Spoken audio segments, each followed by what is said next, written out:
Chaos. Hello. Welcome. Sorry we're starting just like a little bit late, but it's all good because we are going to be here for probably quite a while. Quite a while is an So- understatement. I'm so excited to discuss. So, we are going to be talking all about A Court of Mist and Fury by Sarah J. Maas. If you are just like randomly popping on this live stream or like clicking on this video, we're doing a read along, Christina and I, and we are reading every single Sarah J. Maas book that's ever been published, and we're having the best time. We read the Throne of Glass series previously, and now we are on to the ACOTAR series, and we've just finished rereading, both of us, A Court of Mist and Fury. So we have both read this before, but I'm just like so excited to discuss. If you don't know, I would be surprised, but this is my favorite book of all time. This was my 12th time reading this, and I was just living my best life. Yeah. So, Christina, I'll let you go ahead and introduce yourself. Hi, everybody. My name's Christina. My channel's name's Christina's Chapters. And I cried so many times reading this book. Oh, so good. I'm so excited. We're going to be here for such a long time talking about this, too. Like, Oh, it's it's so going to good. be a long live show, y'all. You guys better get snacks, some coffee, whatever you guys want. We are going to be diving into some spoilers. So if you haven't read the first book either or this book, you need to leave because you're going to be heavily spoiled. We are going to do our darndest not to spoil the rest of the series. Yeah. It was Oh, my God. It was hard so for hard. us.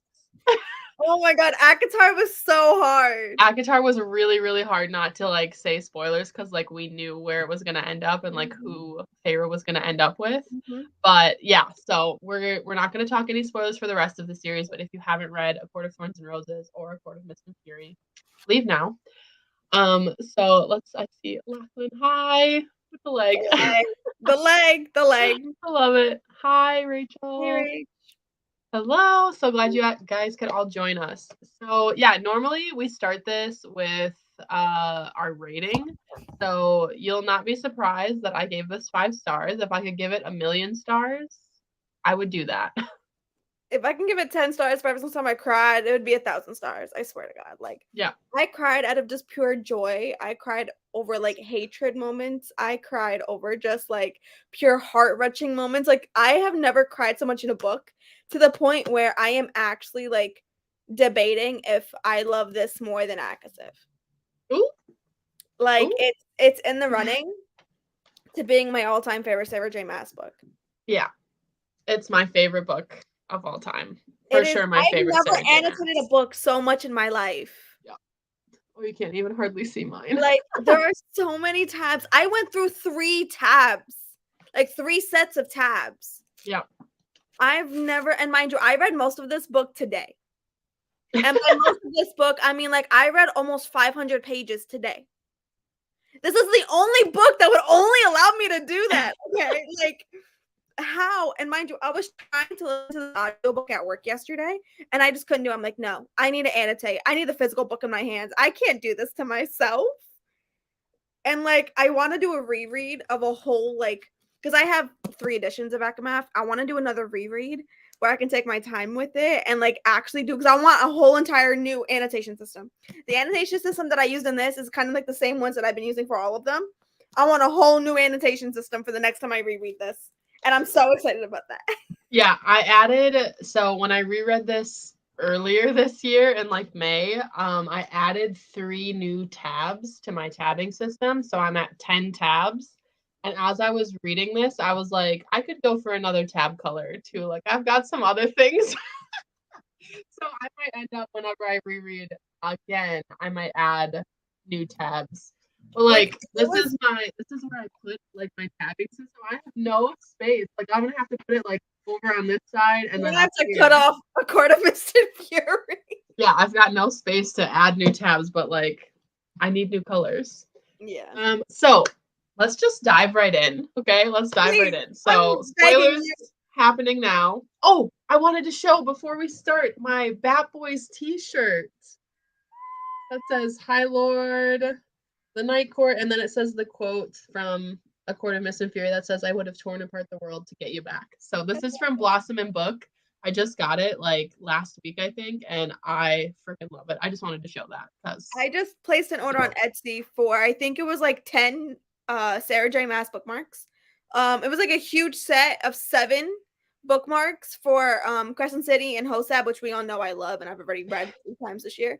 I know I saw you were rereading. Yes, I am in the midst of another reread of House of Sky and Breath. Okay, but listen, the reason is because I was listening to ACOMAF yesterday at work and I just couldn't do it because I needed the physical copy with me. And I was like, I'm in the middle of a reread of Hosab. Might as well just continue that reread. So I did.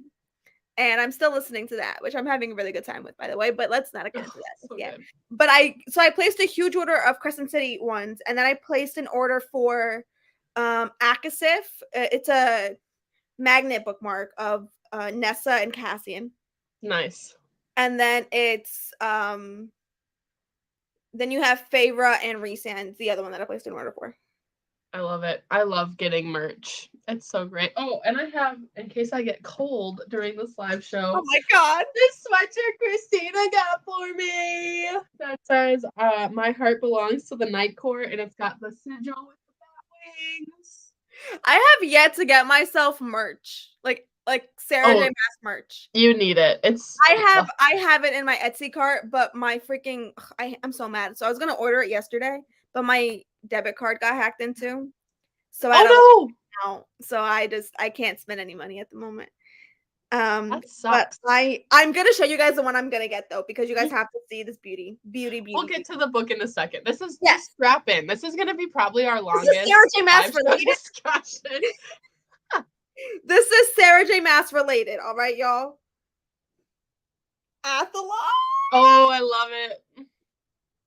Oh my god! So I'm gonna get an Athalon one, and then I really want a Rhys one, and then I want a Bat Boys one, and then all of the above. Yeah, I just want all the merch. I want all the money to get all the merch, all the editions, all the covers, all of everything. I know. There's just so much.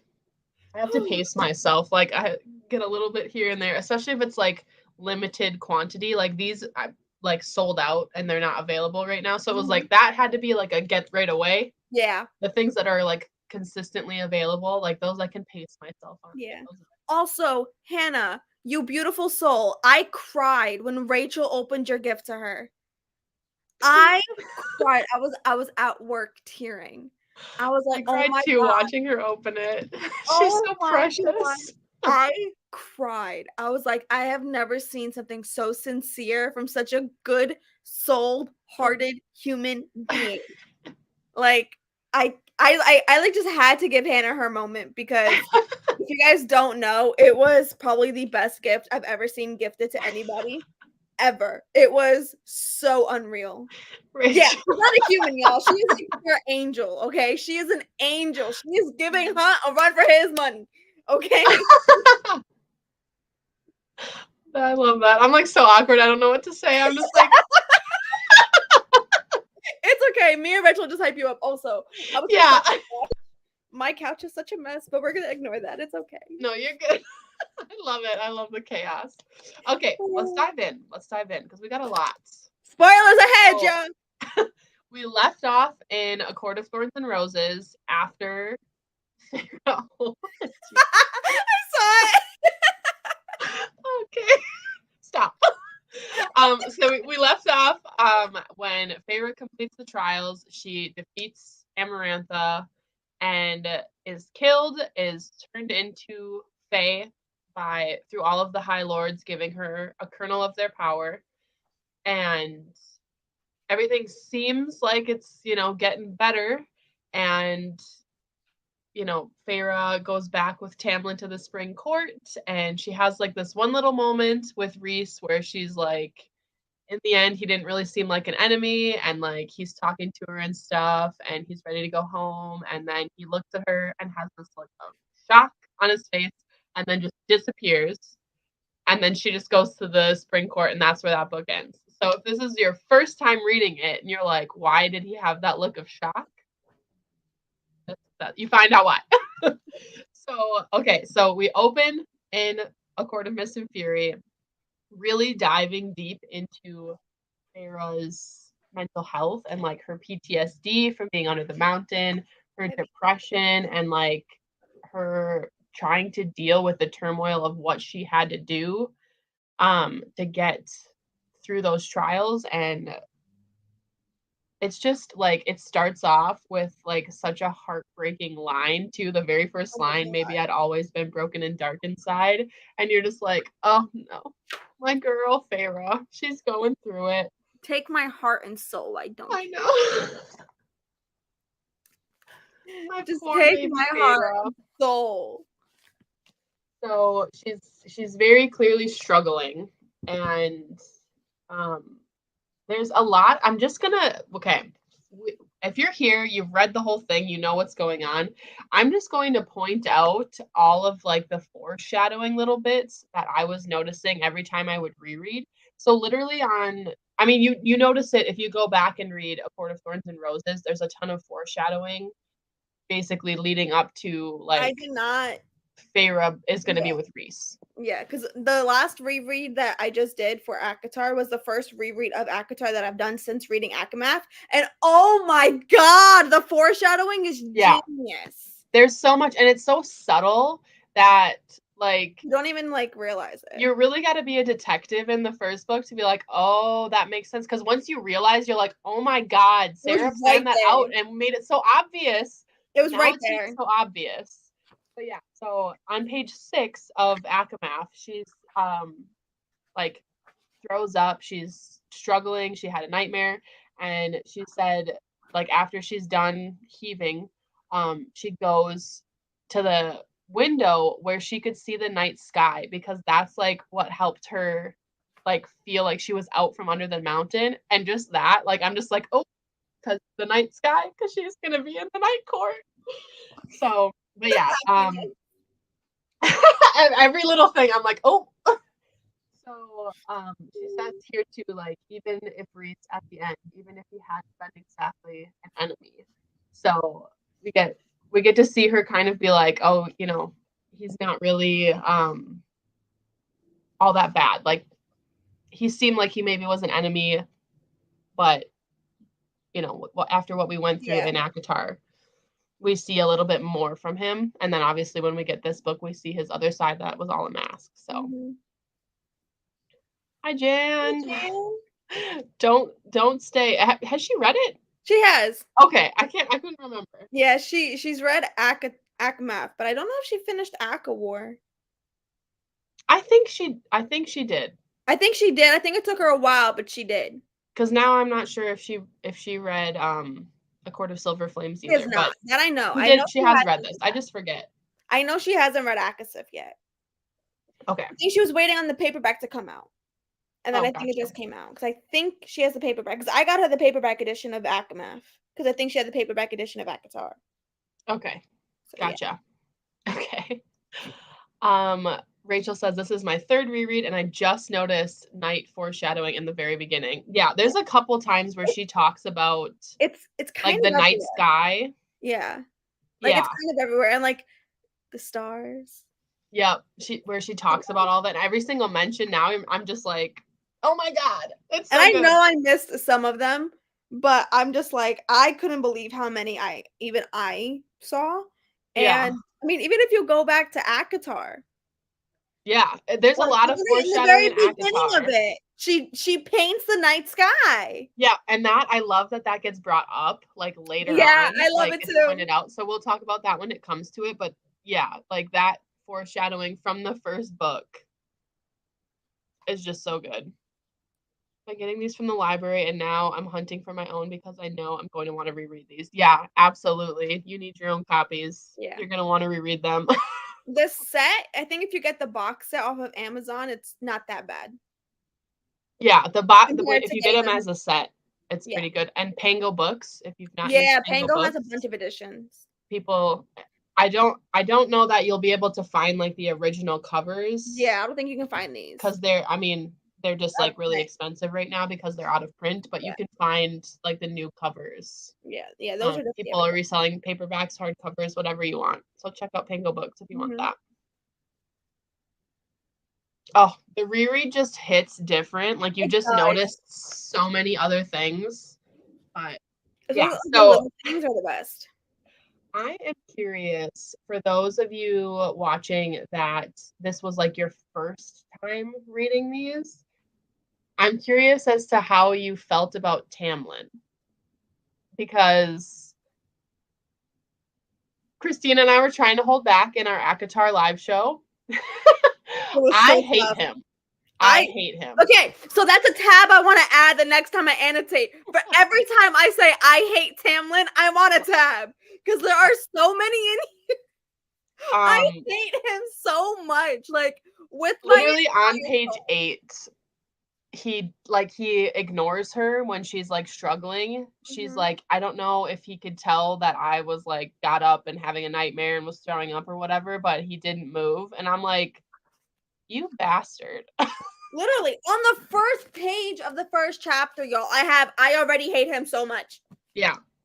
And I distinctly remember reading this for the first time because I very unfortunately liked Tamlin. Yeah, me too. I was on that book too. I was on there too. I hate to admit that. I honestly do. I hate to admit it. But I remember reading this and thinking everything was all hunky dory, and I was like, "What the hell, Tamlin?" I was getting frustrated with him. Oh my god, I remember this vividly because I remember I read this during COVID for the first time. The very like this is how like recently that I read this for the first time was. So I read it within like the first month of COVID that I was staying at my boyfriend's house. It was probably the first or second weekend I spent the weekend at his house.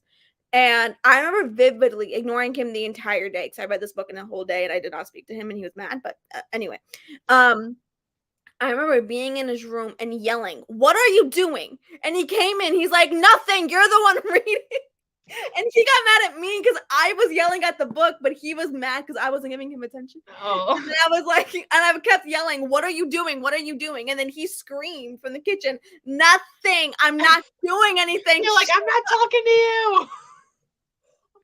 I remember, like, I was Team Tamlin, as much as I hate to admit that. Yeah. I had liked him in ACOTAR. I had liked him in ACOTAR. Yeah, I wouldn't say, I mean, I was thinking to myself in my head, the very first time I read this, I was thinking to myself, like, it would be weird to go through a whole book of having them fall in love and have him not be endgame. Yeah. Because I just didn't know I just didn't know Miss Sarah Janet's like MO here. So I was like, that's strange, because then when Reese was introduced in ACOTAR and it was the most beautiful male she'd ever seen, and I was like, that's weird. Yeah. When I reread ACOTAR, by the way, I was like, oh my god. She literally states that Reese is the most beautiful man she has ever laid her eyes upon. And I'm like, it's right there. Like, it's right there. And I was like, that's weird. And then I just moved on from it and didn't think anything. I was like, wouldn't Tamlin be, like, if she was in love with him, like, wouldn't he be the one? Yeah, and like, she wanted nothing to do with Tamlin when Tamlin barged into her freaking house. Yeah. But then it's like, Reese just freaking sees her. Just most beautiful man I've ever seen. For me, the reread, it may even be better than the first time I read it, to be honest. 10 out of 10 recommend. Yeah, the reread, it just hits different. It just hits different. ACOMAF really is just like, it's just that kind of book. Like, I can reread this book a million times. I mean, Hannah has already read this freaking book 12 times. I'm trying to get there. You know, I'm not at that level just yet, but one day I will be, okay? Yeah, the change. So I still, like, if you go back and reread ACOTAR, you can still kind of see how Tamlin has that very possessive toxicity about him. Like, it's definitely much more, it's much tamer in the first book. Yeah. But knowing what I know now, I'm like, oh, I can kind of see it, but it's definitely tamer. So, like, if you don't pick up on it right away, you know. Yeah, that's definitely true. Definitely team Fairy Tale Tamlin in the first book, but this book, oh my god, such a shift. Sarah J. Maas did a great job with the concept. Fantastic. Yeah, totally agree. With this, I think that it was brilliant for Sarah to write this not as a love triangle, because I know there were a lot of people before this got released, people that were like, oh, there's going to be a love triangle with Tamlin and Rhysand. I was one of those. Yeah, and I was like, I can see that, because then I'm like, I was kind of like intrigued by Me Rhysand, too. but I was still like, I think Tamlin's gonna end up winning out, I thought and now Tamlin I'm was like, endgame, clown. but I thought there would be something. Like I didn't know. Like I was like, okay, if there is going to be a love triangle, it's going to be really hard to top the fact that she just risked her life for Tamlin. But it's Yeah. like I saw that okay, maybe a love triangle. Like because mind you, when these books came out, love triangles was everything. Like everyone was doing the Right. whole love triangle thing. So I was like, I really like that this wasn't that. Like, she me too. just annihilated Tamlin's character. Like, she was like, no, he's really not the one. She said, "Peace." Nope, No, you just not it. don't even worry about that guy anymore. Not it. Just not it. I've read it more than Sarah. I think so too. Probably cover to cover. Than the editors. I mean, that's probably not true. She's probably read it more than 12 times, but cover to cover, I don't know. She's obviously read it more than me because she wrote it. I like to think, though, that I'm like special. So You are. Thank you, Lachlan. You are. Yeah, the red flags. They are there. Yeah, they're much more noticeable when, like, knowing what you know. It's more tame. I feel like the reader or just me made excuses for the possessiveness. Yeah, I definitely did. Or it was like easier to overlook in the first book and just be like, oh, I didn't like that, but moving on from it. Also, then like this one, but there were so many situations where I was like, I'm not moving past that. Like, you need to stop this behavior. But it's even like, mind you, we're also in Farrah's POV, right? But Farrah is also making excuses for the possessiveness herself. So I feel like because we're in her POV, we're kind of doing it alongside. You're kind of funneled into already making the excuses. Yeah. Exactly. And I feel like you notice it in the first book, but he's definitely not as bad as he gets to be after everything that they went through under the mountain. Like, he just gets so much worse. He gets so possessive and manipulative, in my opinion, in this book. He gets pretty manipulative, in my opinion, in this book, and it's so the way he thinks is just warped in this. He's so selfish. Yeah, and like he thinks that he knows better. He's very condescending. Yeah. Very cocky. Yeah. Marissa, hi. Hi. Says with unpopular opinions, so maybe I shouldn't speak. I'm pretty sure that Marissa likes Tamlin, so I could be wrong. I don't remember exactly what your unpopular opinion is. I think Marissa likes Tamlin. Okay, if you are a Tamlin stan, I need to hear your thoughts because I can't possibly see it. Love you, Marissa, but we're gonna disagree. I need to know why or like how. Yeah, it's a big no from me. It's probably true. I think it is. You are special with the leg. I can't with the leg. Wait, I didn't even notice the leg. He infantilizes her. He just like treats her like a possession. He does. Yeah. And it's not in like the cute like Fae alpha like territorial way. It's in the like, you are my property and I own you. You belong to me. I will make the decisions for you. Sit down, shut up kind of way. Yeah, it's actually very infuriating to read because you can hear how trapped she already is in her own mind because of everything that went on. And mind you, she is going through so much. And then being trapped inside, like under the mountain, to now being trapped for the reason that she went under the mountain in the first place is so like that must be so mind-boggling for her to be like, I risked my life and was trapped under a mountain to free you. And now that you're free, you're trapping me. Right. That bothers me so much. I even wrote it in here as one of my annotations. Like, did he forget who saved who here? Yeah. And she was just a freaking human, and she was so much more fragile and breakable than she is now as High Fae. And he's like, let me coddle you so much, and you can never leave the manor without 35 fucking guards. And I'm like, it's so annoying. Like, she can't. You realize she saved your ass, right? Like, you get that, right? She can't pee without 3 guards that's at her bathroom, but yet she can save the entire Fae. Yeah. Like, how does that make any sense? Like, it's just so mind-boggling. I don't understand it. Oh, goodness. Marissa. Reese and Tamlin are both toxic in different ways. I think it depends which you prefer or could live with easier.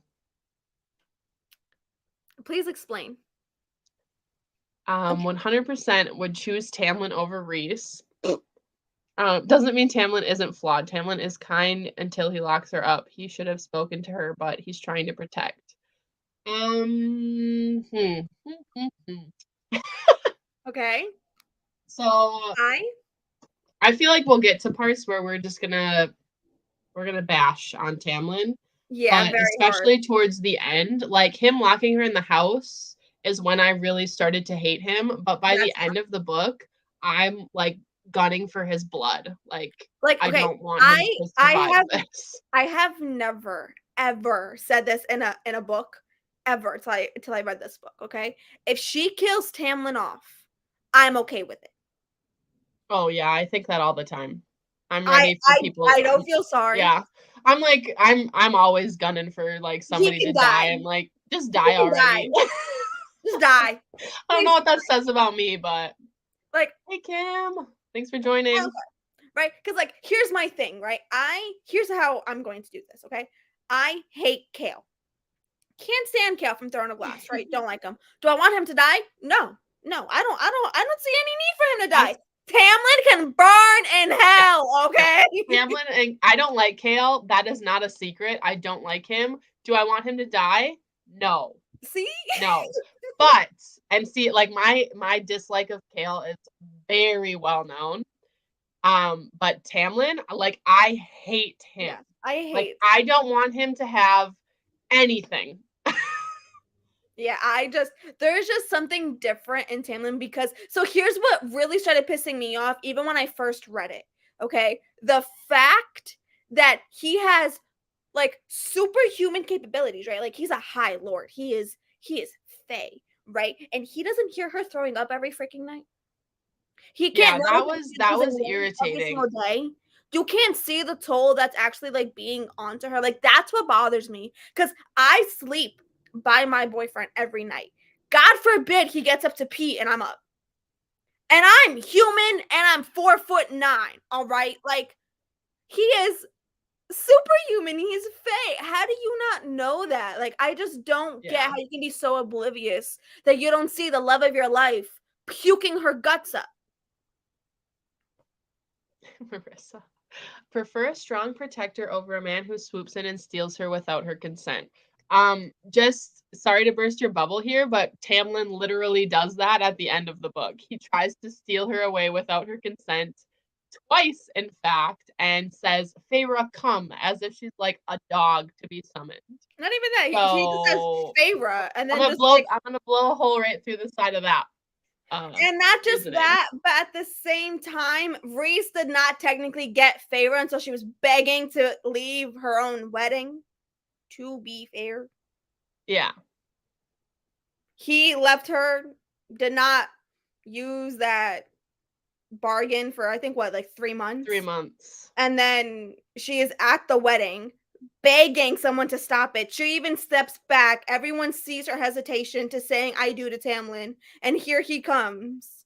Yeah. And he says it in the book that he left her alone. If she had never, ever, and wanted to just stay with Tamlin, he would have let her stay with Tamlin, even though he knew she was his mate. Yeah. And he waits until she's literally begging for anyone to hear her. And then he comes and takes her. So was it against her free will? It's hard because I understand where you're coming from, but at the same time, I just can't.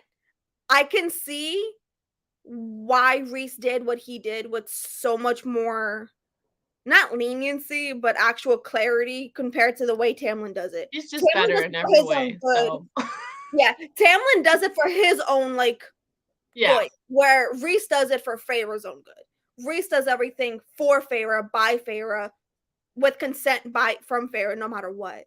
I mean, I don't mean to jump, but it's like we're gonna jump a little bit because of I know we're jumping around. That's okay though, because it's driving the discussion. Honestly, look, I just want to clarify saying that we are not attacking anybody. These are just all our opinions. You, by all means, everyone has their own Yeah, opinion. no, I Marissa am knows not we still trying. love her. Yeah, like I swear, I know you are the kindest human. These are just opinions. I am not. I'm trying to like do this without like trying to make people feel a certain way. 'Cause I don't want to make anyone feel offended or attacked or anything like that. By all means, if you are feeling like that, let me know. But yeah. Good. Okay, so the Reese thing with like the Under the Mountain, how he had her like dressed in that skimpy dress and forced her to like dance and stuff. I feel like that's actually a fair critique, Yeah, I but agree with that I also. feel like it was the reason why it bothers me less than it would in a normal circumstance is because they were literally like at war with Amarantha, like in a not in like a battlefield kind of sense, but like people's lives were at stake. There Yeah. was a lot of things at stake, and he had to play that game. And so, like, I get it, but I think that that is a valid critique because, Yeah, like, I it's agree not with that great also. that he did that, but he had to play the villain in order to survive and in order to help other people survive Like and he also, eventually yeah, try he to did also defeat like her. So kill people that he didn't want to like legitimately kill. But I yeah. completely agree. I think that But is. I think that is like an actual valid critique, so I of highly Reese's character.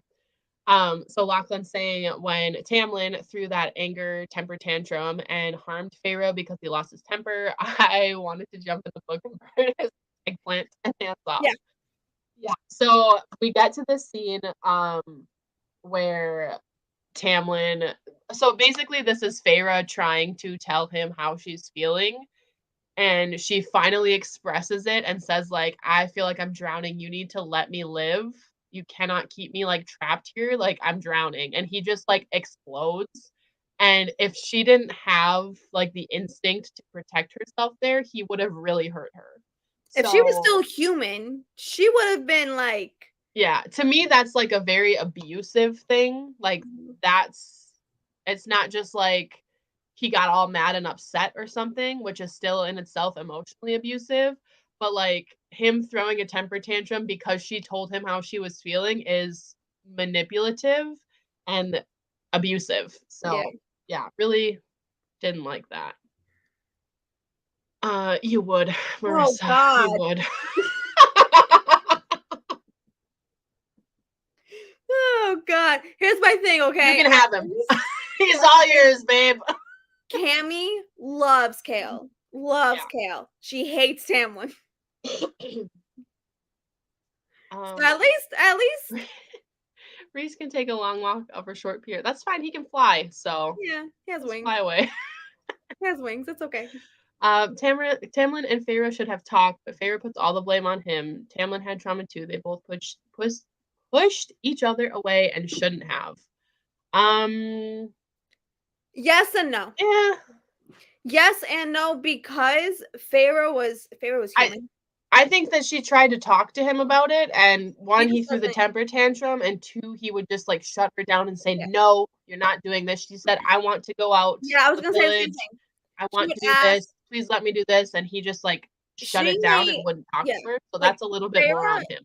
Pharaoh made attempts to try, and he would constantly just push her down, which I think is exactly what happened. And at the same time, yes, I get that Tamlin had to go through a lot, but I'm sorry, but here's one thing that I hated about Tamlin from even the first time that I read it. The stupid tithe is so dumb. Yeah. I don't care if it's tradition. You Just the literally way he acts during that too is I hated it. Hated it. yeah. And mind you, he is next to someone who was dirt poor, Yeah. who had to I survive like that scene what? because Feyre gets the interaction with the water wraith and she just seems more like merciful. Yeah. Because she actually cares about the people, and Tamlin's like, too bad. Like, just the way that he acts, he's such a dick in that scene. And I hate it. even Like, why do Lucian you think acknowledged that he was like kind of being being a dick. yeah, like you were being an actual dick. He was like, "Oh, but it's tradition." Yeah. So make what huh? Like there are no words. I don't care if it's tradition. If you're making your Okay, it doesn't make any sense. Your people, you wanna help your people, but then you're gonna force your people to pay you when they can't even afford to eat? Yeah. Like, they can't eat, but you're gonna make them give you a supply of food that they don't have for themselves. When you Yeah. have an endless plethora of anything you want at your fingertips. That part for Tamlin, I can't stand it. Like, there are Yeah. certain things that Tamlin does because of tradition that it's like, "Okay, but you can break it." Yeah. He Marissa was saying he has trauma too, and I think Feyre acknowledges that, Mhm, um, like, more to herself when she's talking about how, like, they worked before when she was human, but now that he has, like, this, like, overbearingness and this need to constantly protect her no matter the cost, even if it's her own, like, mental health that's mhm. at stakes, like, his drive to do that has changed, like, he has changed from Yes, being under the mountain, and she's like, "We I no longer work together, and we're not gonna try to force it anymore, like, we're I not good agree. for each other anymore."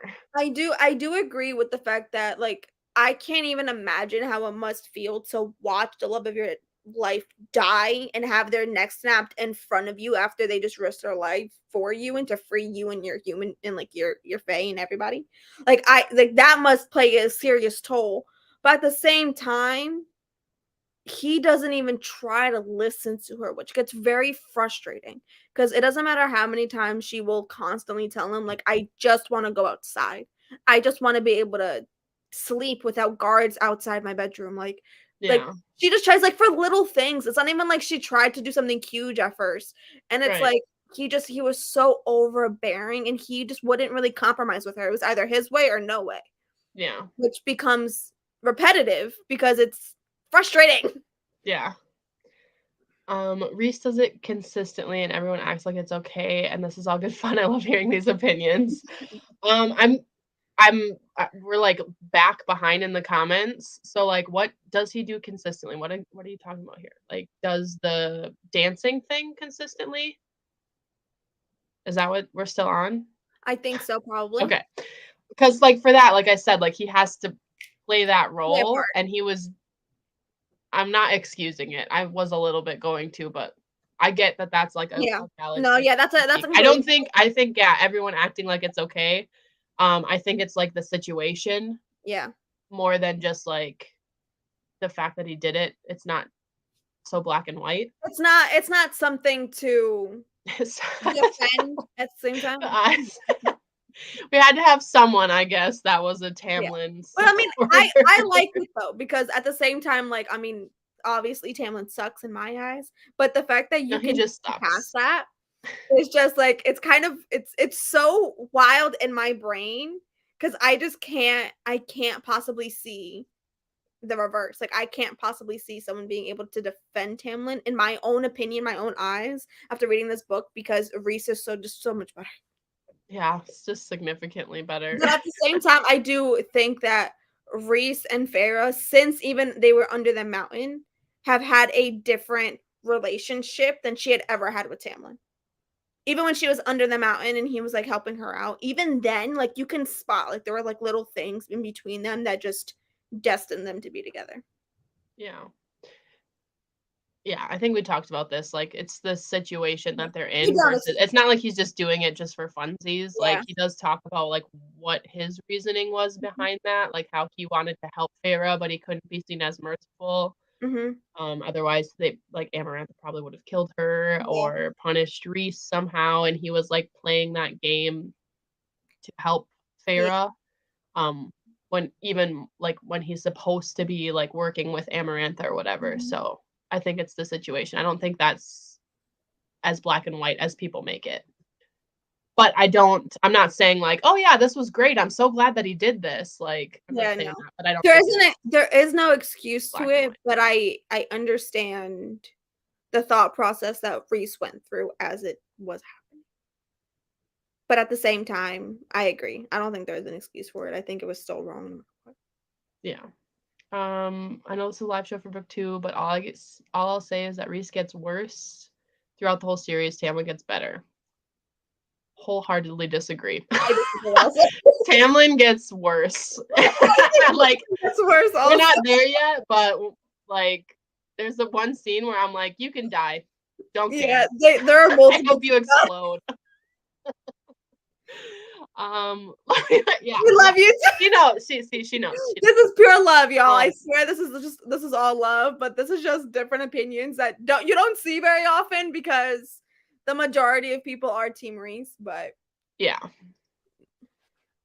It gets so personal too. I think I could push back better with Tamlin and talk through things, even if it's messy. If Reese did those things to me, I'd not have no will to live. I feel the opposite. me too. And I would also never. I would rather be alone than be with Tamlin. I would rather die than be with Tamlin. You kidding me? Like I'd rather I just kill can't. Tamlin and live alone. I'm not excusing Tamlin, but Feyre did provoke him into exploding. What, Marissa? How did she provoke him? She was telling him her feelings. She was Literally, being wait, like, I have this scene "You're-" annotated. We're gonna go to that scene. Oh man, there are way too many. I don't think she provoked him. I don't think she was being manipulative at all. I think she was trying to talk to him and he wouldn't listen. like help herself because he was being controlling. And she was trying to be like, excuse me, that's enough of that. And he had a little pissy fit. I'm gonna try to see if I can find it, but it might be a little difficult. I have way too many annotations in here. The tithe pissed me off so much because whether it's right or wrong, Feyre shouldn't have Okay, we literally have the exact opposite opinions. I completely disagree. I think Feyre should have undermined him. I think she should. He undermines her every chance he gets. Doesn't give two shits about her opinion, and she didn't like undermine him in front of his whole kingdom. She like left around and went out and was like away from everybody and gave the starving citizen of the Spring Court some gold to buy food for herself and to pay the tithe so she wouldn't die. Like, I think that was fully within her right to do. And I think Tamlin was a little bitch about it. Yeah, I agree. Tamlin can go jump in the ocean and get eaten by sharks. Honestly. Yeah, maybe the water wraiths could eat him. Honestly. One by one, bit by bit, bone by bone. Please take your time. Oh, she was saying Reese and Tamlin both tried to steal Feyre away several times against her will, but Reese is excused. Please elaborate. Yeah, I guess I don't know. I think it's more in the way that it's done. It's all in the execution. Tamlin does it as like, Feyre, come home. You're mine. Come. Like he does it like that, and Reese like checks on her and like makes it clear that if she wants to go back, she can go back. Like there's even one point when she's like, what if I want to go back? And he's like, say the word, I'll take you right now. And he says Tamlin would never have done that. So that's why I feel like Reese is excused, is because yes, he maybe takes her to make sure she's okay, but then he would have taken her back if she wanted. Like, the first time he takes Feyre, right? He obviously takes Feyre back to the Night Court. And in her head, she thought she was going under the mountain, so she was freaking terrified. But the minute that he brings her, he leaves her alone. He's like, here's your bedroom, here's your clothes, you may do as you wish. All you have to do is read. And that was it, right? And then the second time he brings her back, not the second time, the time that she is like done with Tamlin, she wants to leave, and then Mor goes and gets her. Mm-hmm. The first thing after Tamlin locks her in the house like a prisoner. After all she did was ask to go with him. So then he locks her, traps her. Mor goes to get her, brings her back. But who gave him the right to tell her what she can and cannot do? What gives him the right to be like, nope, you absolutely cannot leave this house. Like, even though you want to, you're a prisoner here now. Like, what? What? I can't, and mind you, I can't excuse that. Like, that's the thing I can't excuse. That she asks, mind you, after asking Tamlin if she can go with him to wherever the heck she wanted to go with him, and Mor saves her and then brings her, and then Reese literally is like, okay, I have to go do something. She's like, can I come with you? And he's literally going to Valaris, who literally no one knows about. No one. And yet he trusts her to go with him for the first time just because she wants to go. And it's like, Like it's like every single time that he does end up taking her, mind you, it's not even a lot because it's only 3, but it's like she voluntarily goes in a way.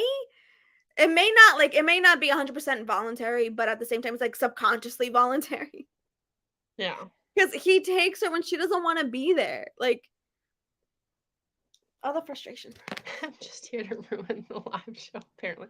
You No. are, I am You're impressed making this very that you're here because you are here and you are here alone. There's nobody else here that, that feels the way you do. You're making So, this very entertaining. kudos to you, I guess.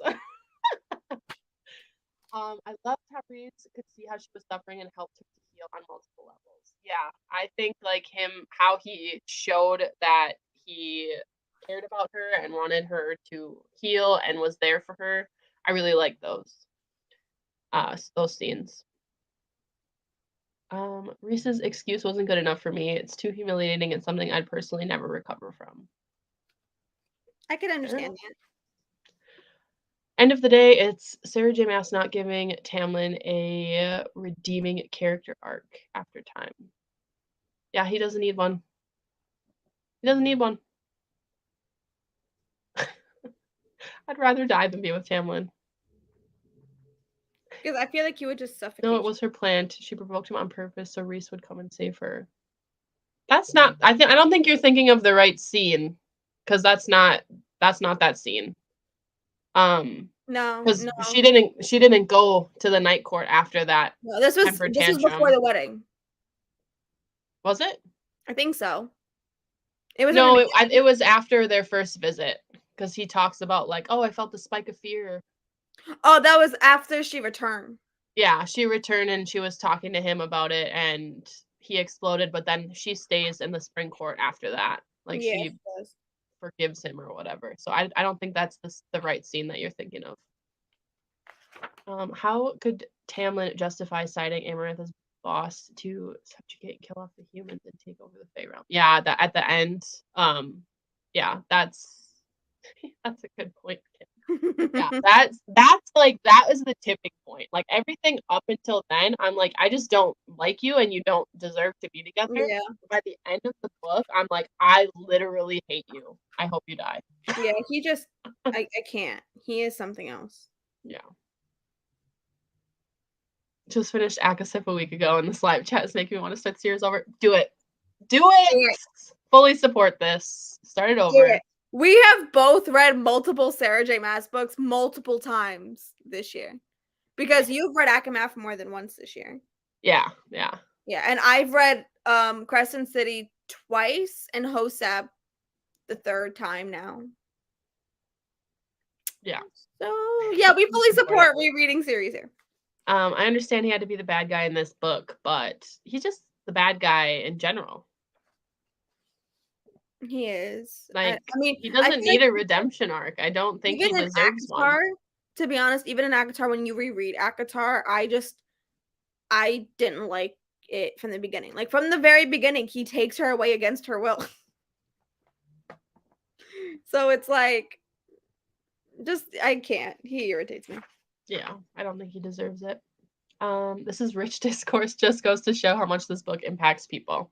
Yeah. The fact about to show up to my house. You know, I like this lively discussion, but yeah, I wholeheartedly disagree. Yeah. With nearly every opinion you have on this. Yeah, book. I do too. I can't understand it, but don't know if you'll talked about it, but love the summer court chapters. Yeah, normally we go through pretty in detail, but this one is just like we're just going all over the place. But yeah, the summer court chapters are amazing. That's where the iconic quote happens to the people who look at the stars and wish, and then to the people or to the stars who listen and the dreams that are answered. That happens in the summer court. We'll get to that eventually. Yeah. We're 50 minutes in and we're still like jumping around. Can I just please also point something out just because I just found it and I forgot about it anyway. So the minute that she returns from the first visit that she went to Reese and she came back to Tamlin, whatever, the first thing she tells him is, "I've missed you." And then he says, I missed you. I want to out of my mind. Now, can you tell me everything that happened at the ninth court? Doesn't kiss her. Doesn't, embrace her. Just wants her to be his spy. Yeah. And be like, what you see? What happened? Tell me all the details. What's so fresh in my head? I respect the way y'all defend your opinions so much, genuinely. Yeah, my mind will not be changed. No, I can't. Just started Throne of Glass, couldn't quit. Sarah J. Maas writing. It's so good. Yeah, I hope you like the Throne of Glass series if you haven't read it yet. You need to read the Assassin's Blade first, Alex. If you didn't start with the Assassin's Blade, stop and go read that one first. Just stop. I don't care what book you're at. Go read that now. Yep, gotta read it first. I love Lucian. Is that controversial? I don't think so. I think he's a pretty well-liked character. Yeah. I have mixed feelings for Lucian. I like him in some things and hate him on others. I don't love him, but I don't want him to die. No, I like him. I'm definitely curious for more. I like him. I was definitely annoyed with him in this book. I'm still annoyed with him, even up to the point in the series where I am. Like, I'm still annoyed with him, but I do like him. So yeah, I do enjoy his character. Also, I mean, I'll wait until the reveal that happens at the end with Lucian. Love that quote thing. I want to get it tattooed eventually. Do it.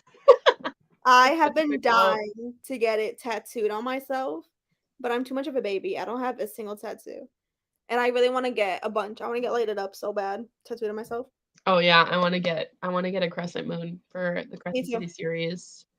And I was just literally, because I was rereading this, I'm like, I think I need another ACOMAF tattoo because this is my only one. This one. Really? I thought you had more. No, that's my only ACOMAF one. I have Fireheart, which is the Throne of Glass series, and then I have like other random tattoos that aren't book related. I have song lyrics on my shoulder, and then I have HP. So yeah, but I think I need another one. Yeah, I like Lucian isn't perfect, but overall he's great. Yeah, that's kind of I feel like the general consensus. I like Lucian because Lucian understands and tries. Like, he does try to kind of like tell Tamlin, like, okay, now you're being a little overbearing. Try to just like thing it down. Try to kind of like compromise, and he does try. I do like Lucian because he does at least understand everyone's point of view, and he's good. Yeah, he's good. Where are we at here? Okay, let's pick up kind of where we were. So Tamlin locks Feyre in the house like an asshole. Just putting that out there. Just had to say it. And then Feyre gets saved by Mor, who brings her to Rhys. They go to the Night Court, and then they end up going to Valaris, which we finally get to go to Valaris, which I wish it was a real place that I could visit.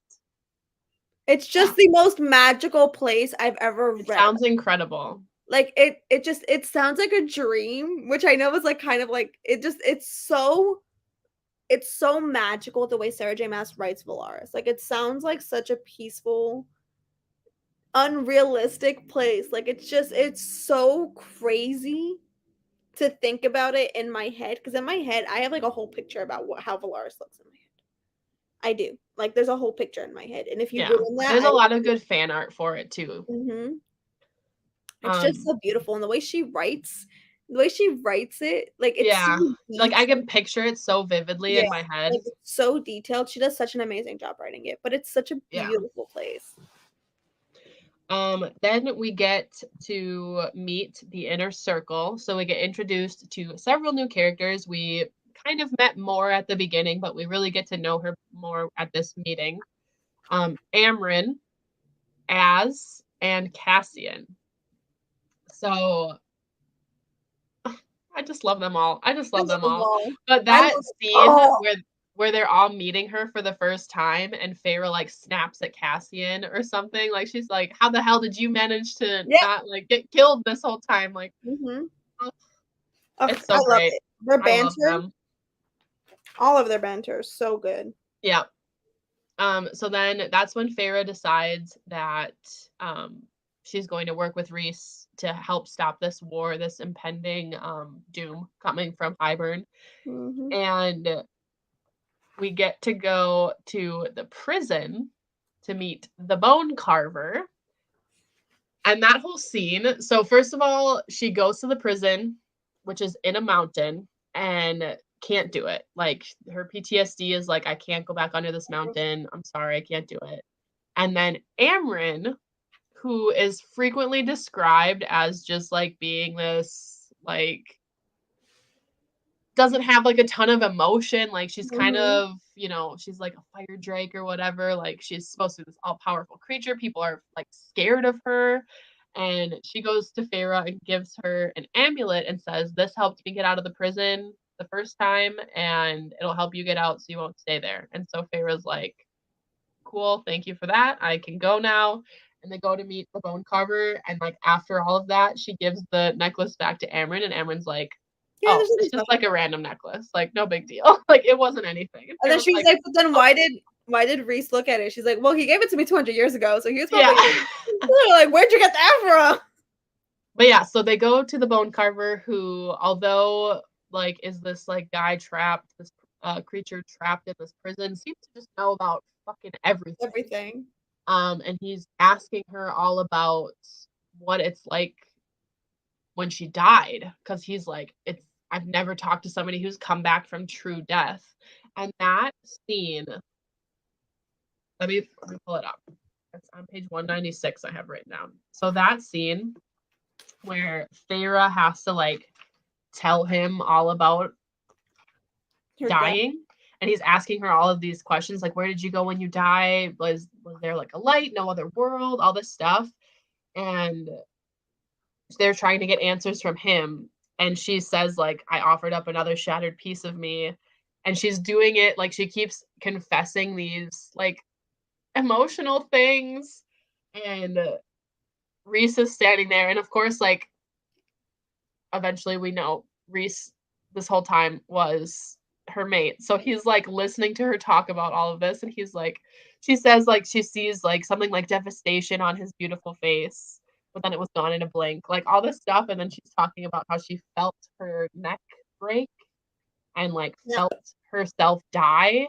And then she like snapped into his, like, looking through his eyes, and she's like talking about how she followed that tether home or whatever, and it was this whole time it was to go back to Reese. But yeah, the Bone Carver, Kim said the Bone Carver scene was creepy as hell, Yeah. especially because Feyre sees the Bone Carver as a small child. Like, that's fucking creepy. That's weird. Like, So having weird. like, she says like something like he laughed and it was not childish at all or something, because like obviously he's not. um she calls him the boy creature. It's just funny. But yeah, um almost brings me to tears about all Reese sacrifice to keep Valaris safe. Yeah, Yeah. immediately knew I would love Cassian. Yeah, Yeah. immediately from the moment he's introduced on the page, before we even know who he is, like when he's Love pounding him. on the door and he was like, "We're hungry." Yeah. Like, yeah, love him. Love And him. Amryn, I love all of I the love inner him. circle. Cassian is His BB. yeah, I love them. But yeah, so they get their answers. They need to find the cauldron. They need to find this book to nullify the cauldron, which the king is trying to use for nefarious reasons, to take down the wall and start a war. And then, so we're trying to find this book, the Book of Breathings, to help nullify the cauldron. And so they're trying to decide how to test Feyre, because she is like the child of every court, because she has a kernel of power from every High Lord. They're like, she should be able to identify an object like that to find it. And so Reese gets the idea to send her to the Weaver of the Wood, which is another scary, terrifying creature. So that she can find an object that belongs to him. He doesn't tell her what. She's got to figure it out, because that's the test. And that scene, to me, is the creepiest one. The Weaver The Weaver is is creepy. cringy, to be honest. Cringy? Like he gives me chills. The Weaver? Yeah. Oh Yeah. yeah. Yeah. Yeah. Like you can't read that scene without getting chills. Yeah. Like the There's fact that no way. she's singing that Oh, song that she's singing, like oh there my were god, I two can't. sisters, they went playing to see their father's ships come sailing. That song, those lyrics alone are like chilling. But then to like see she looks like young and beautiful and she's spinning people and like hair and ugh. Oh my god, I have goosebumps now. Just Yeah. now. I'm like, I'm literally back here and I'm like, I can't do this. Yeah. So Feyre goes in, she finds the object, and it's a ring, which we find out later is like an engagement ring, basically. But yeah, that the song, and then all of a sudden, when Feyre like touches the ring or picks the ring up, the song stops, and then in like this like beautiful voice, she says, "Who's in my house?" And you're like, it's like a horror movie. It's one of those where you're like, "Run, bitch, get I'm like, out of yeah, there!" like, get the fuck out. That Literally. Like, oh my I've read god. this so many times, and each time my palms still get clammy, and I'm like, Feyre, run! Get the heck up out of there. Yeah. Terrifying, but so good. I love that scene. That's one of my favorite scenes. Awesome scene when the reveal happens later was so cool. Yeah. Not sure if I love Cassian or Asriel more. Oh my god. Oh, you thought she was gonna say she's not sure if she loves them at all? I didn't Expecting bring the a head. words, I didn't Marissa. bring a head. Oh my god. All I got Honestly, was that's if I love Cassian or Azriel, my jaw if dropped. you were gonna tell me that you didn't like Cassian or Asriel, then we could fight. Then I'd be showing out and I'd be like, listen. Yes. So freaking I can't. Oh my god. So yeah, we also get this scene specifically, she says it multiple times, where she calls herself like I was a wolf. Mm-hmm. And it throws it back to Akatar when she Yeah. says, I was little more than a sheep among wolves. And Mm-hmm. she talks about like Oh my how she was among all these wolves. And then finally she says, like, I was a wolf. I am a wolf. Like she says it over and over again. And I she did says not put here, that together. yeah. Yeah, because in the first book Yeah. she talks about like she says it multiple times where she calls like the Fae wolves and how she's like little more than a sheep among wolves and stuff. And so now all this time she's saying like I was not a mouse, I was a wolf. And then she says here, I was a wolf and I bit when cornered. So I really liked that connection. Oh my god, I did not even make that connection. But yeah, so then we get Feyre's escape. So she's can't get out of the windows, can't get out of the doors, everything's locked up, and so she has to crawl out the chimney. And that is such a disgusting scene because she's like, I have the boiled fat of people clinging to me, like the grease of it, and I'm like, ew, ew. And then she gets to the roof, right? Because she gets stuck, she panics, and then she's like, no, I could do this, like I'm getting out of here. And she just like throws a brick in the Weaver's face, manages to get out of the chimney, and then she rolls on the thatched roof, which is hair, and it clings to her. Please stop talking about it. Oh So my god. gross. So gross. So terrible. So yeah, then then we get Reese like is like, what did you do? Let's get out of here. Let's get out of here. He just takes her back, and Feyre like lands on the like in the House of Wind, I think is where they go, or somewhere. They went back to Valaris' house. Oh, no, Yeah, no, and wait. Amber's like, you smell like barbecue. And Yeah, Feyre I says, laughed so hard. and then Feyre says, grease. I had the grease and hair of people on me. I vomited all over the floor. And then Cassian swears, Amber waved a hand and it was instantly gone, along with the mess on me, but I could still feel the ghost of it there. Yeah, that scene was gross. Yuck. Oh my god. High points for description though. Yeah, definitely added to like the creep factor. Like It is so did descriptive. what it needed to do. It's so well written. Marissa, I have a heart. Okay, good. Good. I'm happy. I'm very happy about that. At the very least, you love the inner circle. So we have made peace. Well, I'm kidding. Mostly, I'm kidding. We love you. So, anyways, Feyre gets the ring, and Rhys is just like, oh yeah, thanks for that. I'm not gonna tell you anything right now, but of course later on we get it. Oh, and then Feyre finds out the truth about Ianthe. So yeah, so in the beginning, I was like, oh, that's nice that Feyre has like a female friend. Yeah, me too. And like, you know, Ianthe would hop in when she could tell like Feyre was starting to shut down in front of people at a party or whatever. And I was like, oh, that's kind of nice. And then Feyre was like, any color but red for the wedding. And then Ianthe used red fucking roses. And I was like, I don't like her. I hate her. Now we get even worse because she freaking sexually or tries to sexually assault Rhys.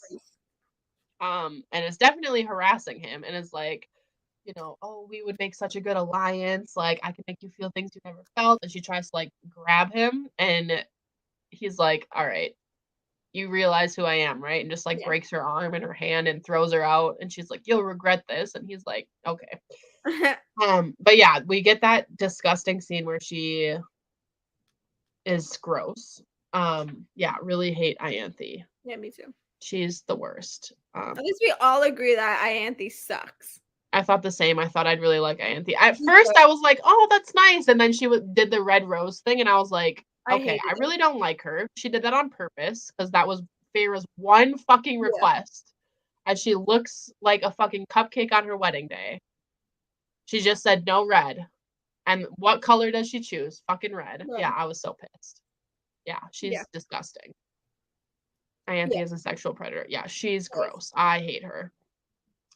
So Feyre finds out the truth about that. And then she's like, she didn't act that way when I was there, but then she says Lucian had hated her, had made vague, vicious allusions to not liking her, to not being approached by her.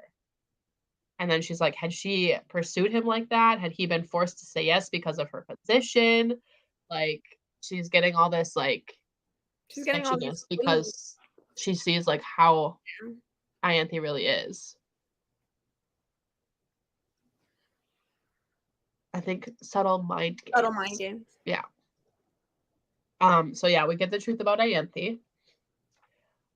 And then we go to the human lands because the half of the book is in that they're looking for. Half of it is in the summer court, and half of it is in the mortal realms with these 6 mortal queens. And in order to get the one from the queens, they can't steal it because it has like this ward, this spell around it that if they try to steal it, it'll be lost forever. So it has to be freely given from one of the queens. And they're going to try to meet them. And so they're using Feyre's family's estate as like their meeting place in the human lands. So Feyre goes back to her family's estate and sees Elaine and Nesta for the first time since she became Fae, and they're all like, oh. And then Feyre introduces them to Rhys, Cassian, and Azriel. I love this scene. So the pure enjoyment that I'm having from just reliving this scene. It's so good. So first of all, I know that people don't like Nesta, especially don't like her in this. Well, they don't like her in the first book. Yeah. But they don't like her in these scenes too because she's like bitchy to Feyre. I love Nesta. I love Nesta. I hated her. I did. I did not like her. I could not stand her. But it was I loved her. It was from a different point of view though, because I saw Nesta as the older sister, and me being the older sister, I couldn't understand why she would do the things that she would do and allow her younger sister to do the things that she did. That was my hate. But I will say that in ACOMAF, I liked her a little bit better. In ACO War, liked her a little bit better, but then we get a book from her POV. Yeah, but in ACOTAR, I really didn't like her in the beginning when she was like, I'm not cutting wood, like you go do it after you spent all day at the woods hunting for our only food. But at the end, when she talks about how she like went looking for Feyre and how she didn't get affected by Tamlin's glamour at all, and she knew the whole time. I really liked her after that. Yeah. And then in this That's when I book, started, like, tolerating her. I wasn't her biggest fan. I did not I never really liked this her book like made me this, love her. but I tolerated her in this book, but I liked her in ACOMAF. Yeah. This book made me love her because you can just I feel like you understand her a lot better in this one, and then as the books go on, you understand her more. Yeah. But yeah, I really like her interactions because like Feyre straight up says that she like sits down at the table, like they all get introduced, and then she's like, dinner's ready if you want to eat while it's still warm. And then she just leaves, and like these two like 500-year-old like Fey warriors are just like, okay. And so they sit down, and Feyre says like she sits down like a queen. What's the Nesta was waiting at the head of the table, a queen ready to hold court. And I'm just like, Yep. my girl. I also just really like Nesta's interactions with the mortal queens. She don't Every give a time they get invited there, like I just love it. I just love it. But yeah, there's a lot of tension with Nesta. Because Feyre can't eat the food because it tastes different to her, and Nesta like snaps at her and is like, is there something wrong with our food? You can't eat normal food anymore. And then Pharaoh's like, I could eat, drink, fucking fight just as well as I did before. Better even. And like Cassian Yes, choked yeah. on his water. Azriel shifted in his seat. It's just so funny. Um, I love the bad boy so much. yeah. And then we get Cassian and Nesta, where they get like a little bit of like banter between Yeah. the two of them. There's this line here on page 255 where Cassian's like glaring at her, and she's like, what are you looking at? And he like tries to call her out and is like, you know, you let your youngest sister go out there. He calls her out and he's like, your sister died to save my people. She's willing to do it again to protect you from war. So I'm not going to sit here and keep my mouth shut while you sneer at her for the choice she didn't get to make and insult my people in the process. And then it says, Nesta didn't bat an eyelash as she studied the handsome features, the muscled torso, then turned to me, dismissing him entirely. Cassian's face went almost feral. A wolf who had been circling a doe, only to find a mountain cat wearing its hide instead. I love that line because Nesta is like such a badass. They're like, to me, I'm picturing like if I had to sit down at a table with a 500-year-old Fey warrior that looks like they do, I would be so intimidated. And she's like, just dismisses him with not even a glance. And his reaction where he's like, gets all mad. Oh my God. I love it. I love it. Okay, let me catch up on comments here. Didn't like Nesta in the first book, but she's now my favorite character. Mine too. She seems to have reverted to her old behavior again during these scenes. Yeah, so I feel like she's just kind of always been this way. She's very closed off. She snaps at people. She says hurtful things sometimes, but yeah, that's just Nesta. After ACOMAF, she's now my favorite. In ACOMAF, I was back and forth. I will say she always made me laugh. I used to be like that too. I will say Yeah. this reread, I loved her. But when I first read it, I was like, oh my God. Like I had my moments. Cauldron, yeah, me too. Yeah, it became my favorite when she went to the cauldron. That is one of my like the most iconic scenes to me, or like moments. I love it. I have a tab for like powerful moments, like moments that like I'm like, oh, it takes my breath away or it gives me goosebumps. That scene when she is forced, like when the King of Hybern calls her a hellcat and she struggles the whole fucking way and is screaming and fighting She's all these literally warriors. fighting the cauldron, bro. Like shoved down into the cauldron, she rips her hand free and points it at the King of Hybern. I'm like, wow. She's such a badass. That's when you know, like, okay, shit's gonna go down. Yeah. Did not like the Mortal Queens. No, they suck. I hated them too. The banter with Cassian and Nesta is everything. I love them so much. Yeah, there's so many situations with those two that just makes my heart soar. Like in this book, and if you have the Target exclusive edition of this book, you get a scene of just Cassian and Nesta's interaction. There's like Feyre alludes to it and she says like Cassian went to the mortal realms to talk to them about like something. and then he comes back and he's like really grumpy the rest of the day. And so you're like, oh, I wonder what happened. Well, that's like a bonus scene that you get in the Target exclusive edition, if you could find it, where Cassian goes and it's his and Nesta's interaction that caused him to be grumpy. So good. It's so good. I haven't even read that scene. I need to read it. Oh, I have the Target exclusive edition. I'll take pictures and send it to you so you can read it because it's so good. You're gonna want to read it.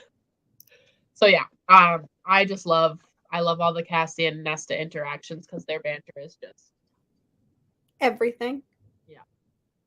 So we get Feyre practicing her powers, and that's when the notes start happening between Feyre and Rhys. They're like, I love the note. Like texting, but it's like a note that vanishes back and forth between them.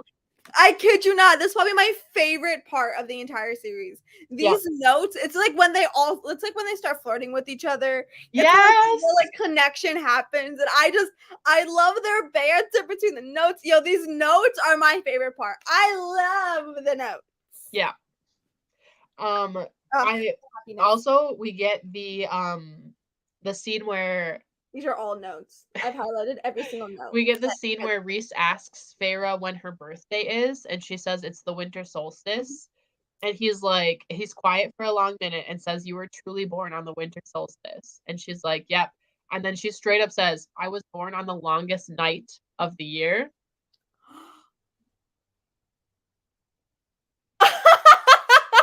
I love it. I love it. I didn't even see that. Yep. That's when you know, like they are destined, like fated. They're meant for each other, yeah. Like it's very clear that because she was born on the longest night, like come on. Yeah, it's there. But yeah, they're going back and forth with their little texting vanishing notes, which is pretty cute because they're really cute. Rhys says like life is better when you're around, and she calls him a shameless flirt. And that is when the adder attacks. Mm-hmm. So Rhys comes and saves Feyre, but she's obviously like was used as bait there, which she's really pissed off about. And then ends up winnowing to tackle Rhys to the ground and like punch him in the face, which is queen behavior. I love it. I love it. I love them two so much. I get so much joy from Rhys and Feyre. Yep. She is like pissed about it, and he's like apologizing. He's like, "You're right. I'm sorry. I shouldn't have done that. I'm sorry. Let's eat breakfast and then go home." And she snaps and says, "Valaris isn't my home." This breaks my heart. Not yet. My accusation is not yet. I could have sworn hurt flashed in his eyes before he spirited us back to my family's house. Mm-hmm.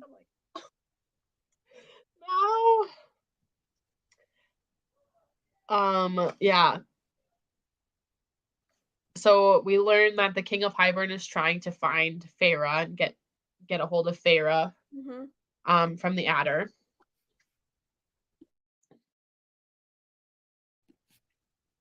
Oh, this scene where Feyre's like, "Are you gonna bother to show me that the city is like better viewed at night?" And he's like, "Let's go to dinner." And they're just like their little flirting is just so cute. Their flirting is top tier, y'all. Like it's so cute. Like from like the very first thing the first thing that he had her write was that she looks delicious. Like yeah, I loved it. I loved it. The most handsome High Lord. Rhys is the most cunning High Lord. Oh, I loved it. Oh wait, talk about that. There's another one. We didn't talk about that either. Like he teaches her how to read and write, and then she starts devouring books because she had nothing else to do because Tamlin trapped her. Yeah. But yeah, I loved that.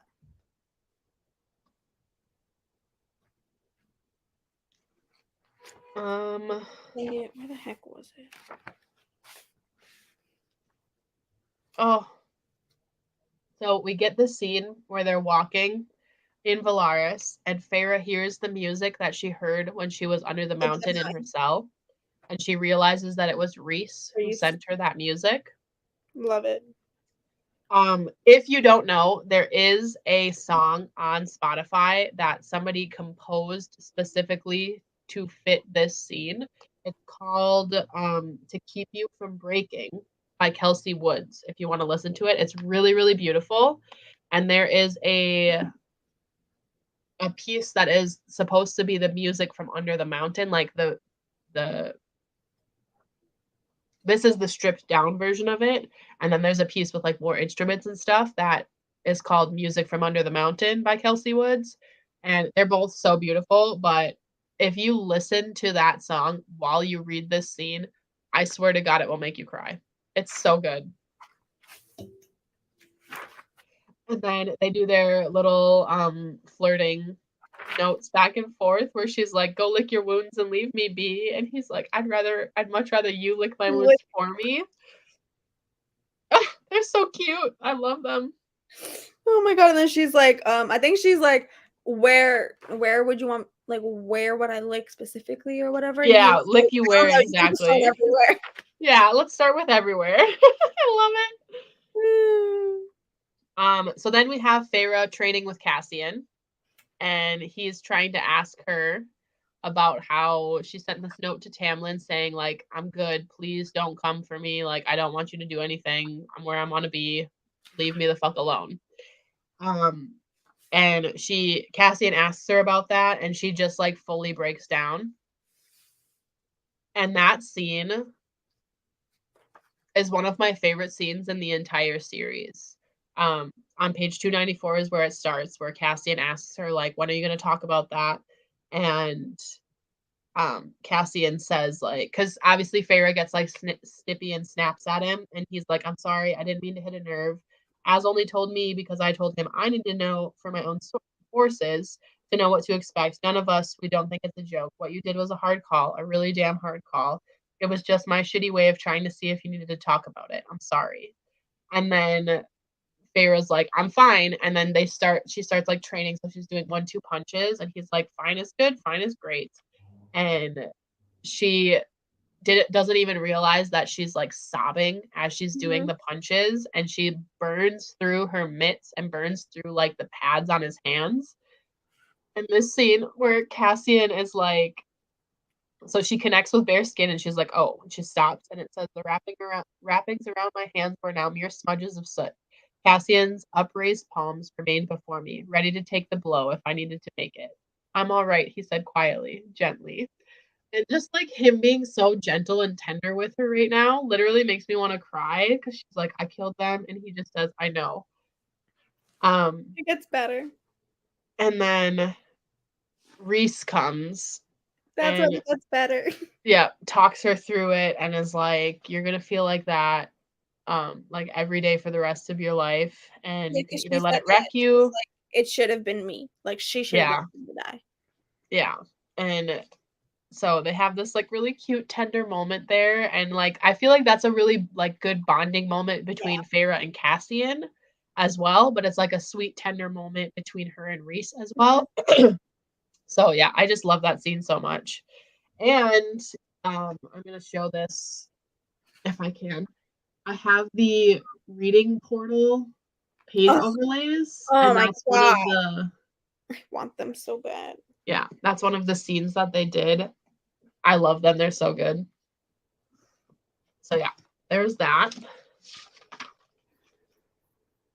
Oh my God, one of my favorite notes was from page 379, where they're going like back and forth. And then she asks him, did you always want to be a High Lord? He said, yes and no. I saw how my father ruled and knew from a young age that I did not want to be like him. So I decided to be a different sort of High Lord. I wanted to protect my people, change the perceptions of the Illyrians, and eliminate the corruption that plagued the land. So then she wrote back, at least you make up for your shameless flirting by being one hell of a High Lord. One hell of a High Lord. And then he's like, he returns that evening smirking like a cat and merely said, one hell of a High Lord. And I was like, I love it. I was squealing at Starbucks when I read that. I was like, literally like shaking, and like I was so comfortable. By the way, I was at Starbucks for 4 hours this morning reading nonstop. Yeah. My plan was to stay there for an hour and just read 100 pages and then come home and finish everything. Yeah, no, I stayed there for 4 hours and just read nonstop. Like, I couldn't put this book down. Like, I didn't want to. I mean, I obviously had to read it before like the live show, but like, I mean, I just like, it's so good. It's so good. Yeah. Yeah. So then after that, we get the scene, the trip to the summer court. Mhm. So I'm sorry. I have to blow my nose. I'm sick right now and it's driving me nuts. So I'm gonna go do that. Christina, do you want to talk about, I'll be like literally right back, but do you want to talk about like meeting Tarquin and going to the summer court Okay. and like Yes, yes, all stop, of that? stop. I'll be literally right back. Okay, so when she goes to the night court, we see that she meets Tarquin and she goes with Reese and they end up, just trying to do their thing. And I wonder, okay, does anyone have opinions on Tarquin? Because I personally liked him when I met him. I thought he was like a pretty decent character. I enjoyed him.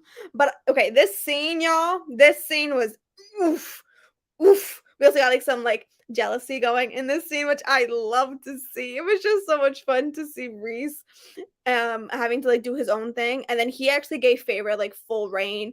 And I think he even said that I think that's when he said that she was the emissary for the mortal lands, because even Terrason was like, okay, like what business do you have here? Like how are you related in any sense to the night court and all this? And he said that she is the emissary to the mortal lands, and which I loved because he gave it like a title, which made me fucking happy and giddy. And then we get everything that goes down with them. And this scene, oh my god. I loved the jealousy Me from too. I the was just summer talking court about that because too. they were both feeling it. So Mhm. like Feyre had to get close to Tarquin to try to find out where the book Yes, was. she was And flirting. then in order for her to have the space to get close to him, Reese was trying to keep Cressida Yeah. I just calling occupied. her Cassandra the entire time. Yeah. Yes. So Feyre was like, "Oh, he's gonna like sleep with her or whatever," and she was getting jealous, and she even says like, I started to have all these feelings, and like obviously Mhm. it wasn't, I shouldn't have those feelings." And then she's like flirting with Tarquin to try to get him to like Yeah. reveal or like let up where the book is being hidden. And so they're both just like getting jealous. I loved it though because you saw it. Like she even saw it in his eyes how he was looking at her when she was flirting with Tarquin. And then the minute he leaves, so that way, like, she could actually try to get the book and stuff. Mhm. She's like, well, if he chooses to sleep with her for his own gain or for his own enjoyment, she's like, I can't be mad about it, but she's like, I don't like it. Yeah. Love Yeah. the scene. I really like Tarquin. I do too. I think he's like a really good High Lord and a really good character. So He's also I so really liked young. him. But this is where we get the iconic quote. So they're talking and she's like, "Oh, whatever, you can like fuck her for information. I don't care." And he's like, "Jealous, Feyre?" And then she's like, "If I'm jealous, then you're jealous." Yeah, because that's literally what happened. And then Reese says, like, "What got under my skin?" Because she says, "Is that what got under your skin? That I shut you out, or that it was so easy for Tarquin to get in?" And Reese says, "What got under my skin is that you smiled at him." And she was like, "You are jealous." And he was like, "I heard what you told him, that you thought it would be easy to fall in love with him. You meant it too." And she says, "So?" And he goes, "I was jealous of that I'm not that sort of person for anyone. The summer court has always been neutral. They only showed backbone during those years under the mountain. I spared Tarquin's life because I heard how he wanted to even the playing field between high fae and lesser fairies." But yeah, he says, "So yes, I was jealous of him because it will always be easy for him, and he will never know what it is like to look up at the night sky and wish." And that makes me want to cry. Literally, that makes me want to cry because like Reese has gone through so much, So and much, like so much. he's His pure soul. yes, oh, and he deserves like all those things too. But he's like he's never known what it's like to look up at the night sky and wish. And then Feyre's talking about the court of dreams, the people who knew that there was a price and one worth paying for that dream. The bastard-born warriors, the Illyrian half-breed, the monster trapped in a beautiful body, the dreamer born into a court of nightmares, and the huntress with an artist's soul. And then, so Feyre, like, gets tender towards him and she fills him up like a little drink and she says, "To the people who look at the stars and wish, Reese." And he says, "To the stars who listen and the dreams that are answered." I cried when I read that quote, y'all. Like I literally I cried. cry literally every single time. I cried, y'all. Like I like literally cried. It's just so impactful just because of everything that like they've been through. I love them. I love them. So And good. like the fact too that he says like he will never know what it's like to look up to the night sky and wish. And she says to the people who look at the stars and wish, like, I cannot. They're just too cute. I love them. We have water? So yeah, that is that quote is just it's next level. Okay, so then we find out where the book is being hidden, and Feyre and Amren are going to go retrieve the book. They go there. It's like trapped under this, like under the causeway, and it's like warded and stuff. So they needed Amren's magic. And as soon as she picks up the book, the door slams shut and it starts like flooding with water. And Amren has to like hold the door open with all of her power and stuff. And I love this scene where like it closes, the door closes, and Feyre picks Amren up and like piggyback rides her out of there because she's like, Amren's like, just go, and Feyre's like, I'm not gonna leave you here, like you're coming with me. And she's like, I didn't ask for permission. I just grabbed her and like hauled her up onto my body and started running. And then they're basically like about to drown, and the water wraiths come and save the two of them. And then the one in the center says, our sister's debt is paid. And so like they were literally about to drown if those water wraiths didn't come. So the fact that Feyre did the thing with the tide and helped the one water wraith literally saved their lives.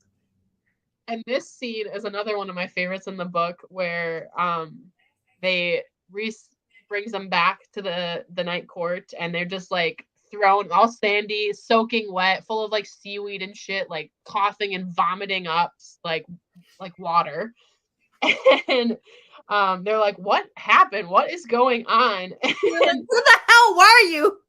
And Amren asks her like, you need to explain that. Like, what the fuck? So Feyre says, like, this is why. And Amren just laughs and says, whatever luck you live by, girl, thank the cauldron for it. Others were all watching, but I felt a chuckle whisper out of me, followed by a laugh, as rasping and raw as my lungs, but a real laugh, perhaps edged with hysteria and profound relief. We looked at each other and laughed again. And just that, like, because like Amren never like giggles and laughs or anything like that. Just that scene that they just look at each other and are laughing, and everybody else is like, "Excuse me, what happened?" So Rhys is like, "Ladies," and then Amren, they like get up, and like Amren's grip is firm, but her eyes were surprisingly tender as she squeezed Feyre's hand, and I'm like, they're besties. They love each other.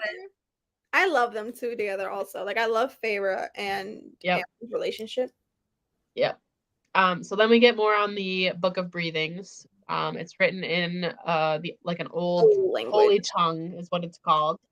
That only Amren knows the language of, but she needs both pieces in order to like decode it and whatever. So they need to get the other piece from the Mortal Queens. And the Mortal Queens are saying, no, we're not giving it to you unless you can show us proof that you're not like a terrible person, because they think Rhys is like this horrible guy. And so he needs to get the Veritas, which is an orb, to show them something good. And so they have to go to the Court of Nightmares. So this is one of the like first like steamy scenes, like intimate moments between Feyre and Rhys. Oh my god. It's so good. So first we have like the blood rubies, right? That go, you know, the summer court is against them now because they found it out. So liked the scene, liked all the summer court people, but hated that it ended with them being enemies. This is when I was falling in love. Yeah, when they have that quote. It's so good. But yeah, so Rhys is like all scared that he doesn't want to like scare her off. Oh, you know what? Before we move on to the Court of Nightmares part, we have Rhys's nightmare.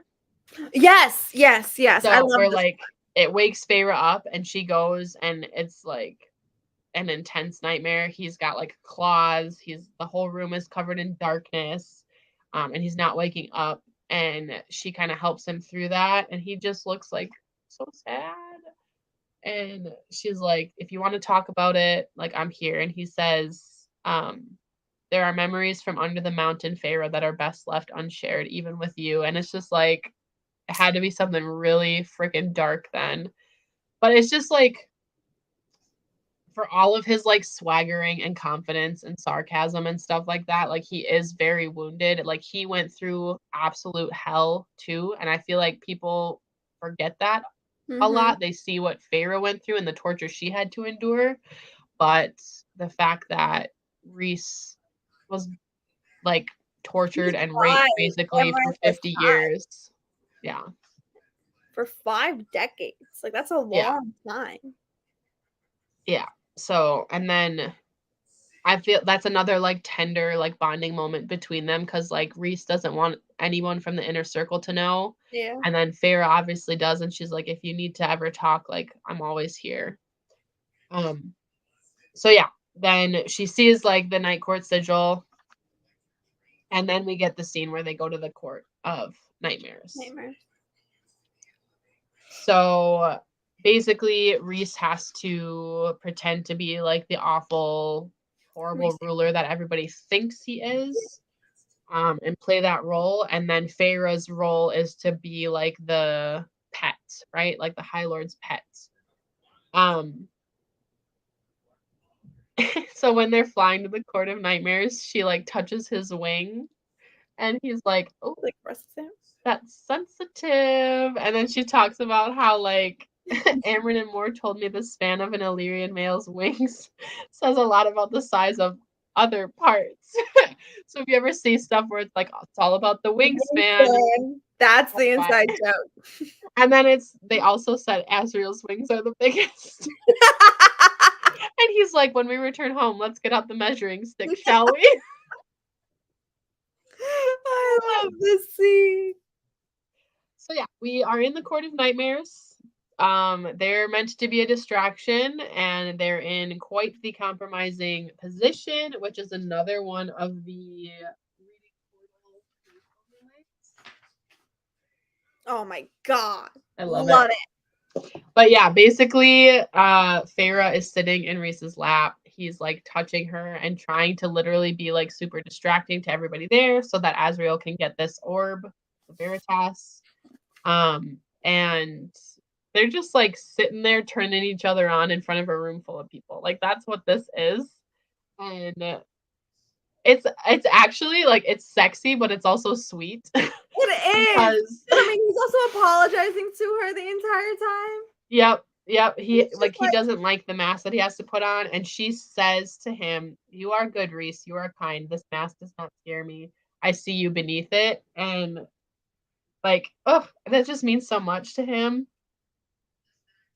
Yeah, it was cute, but also sexy.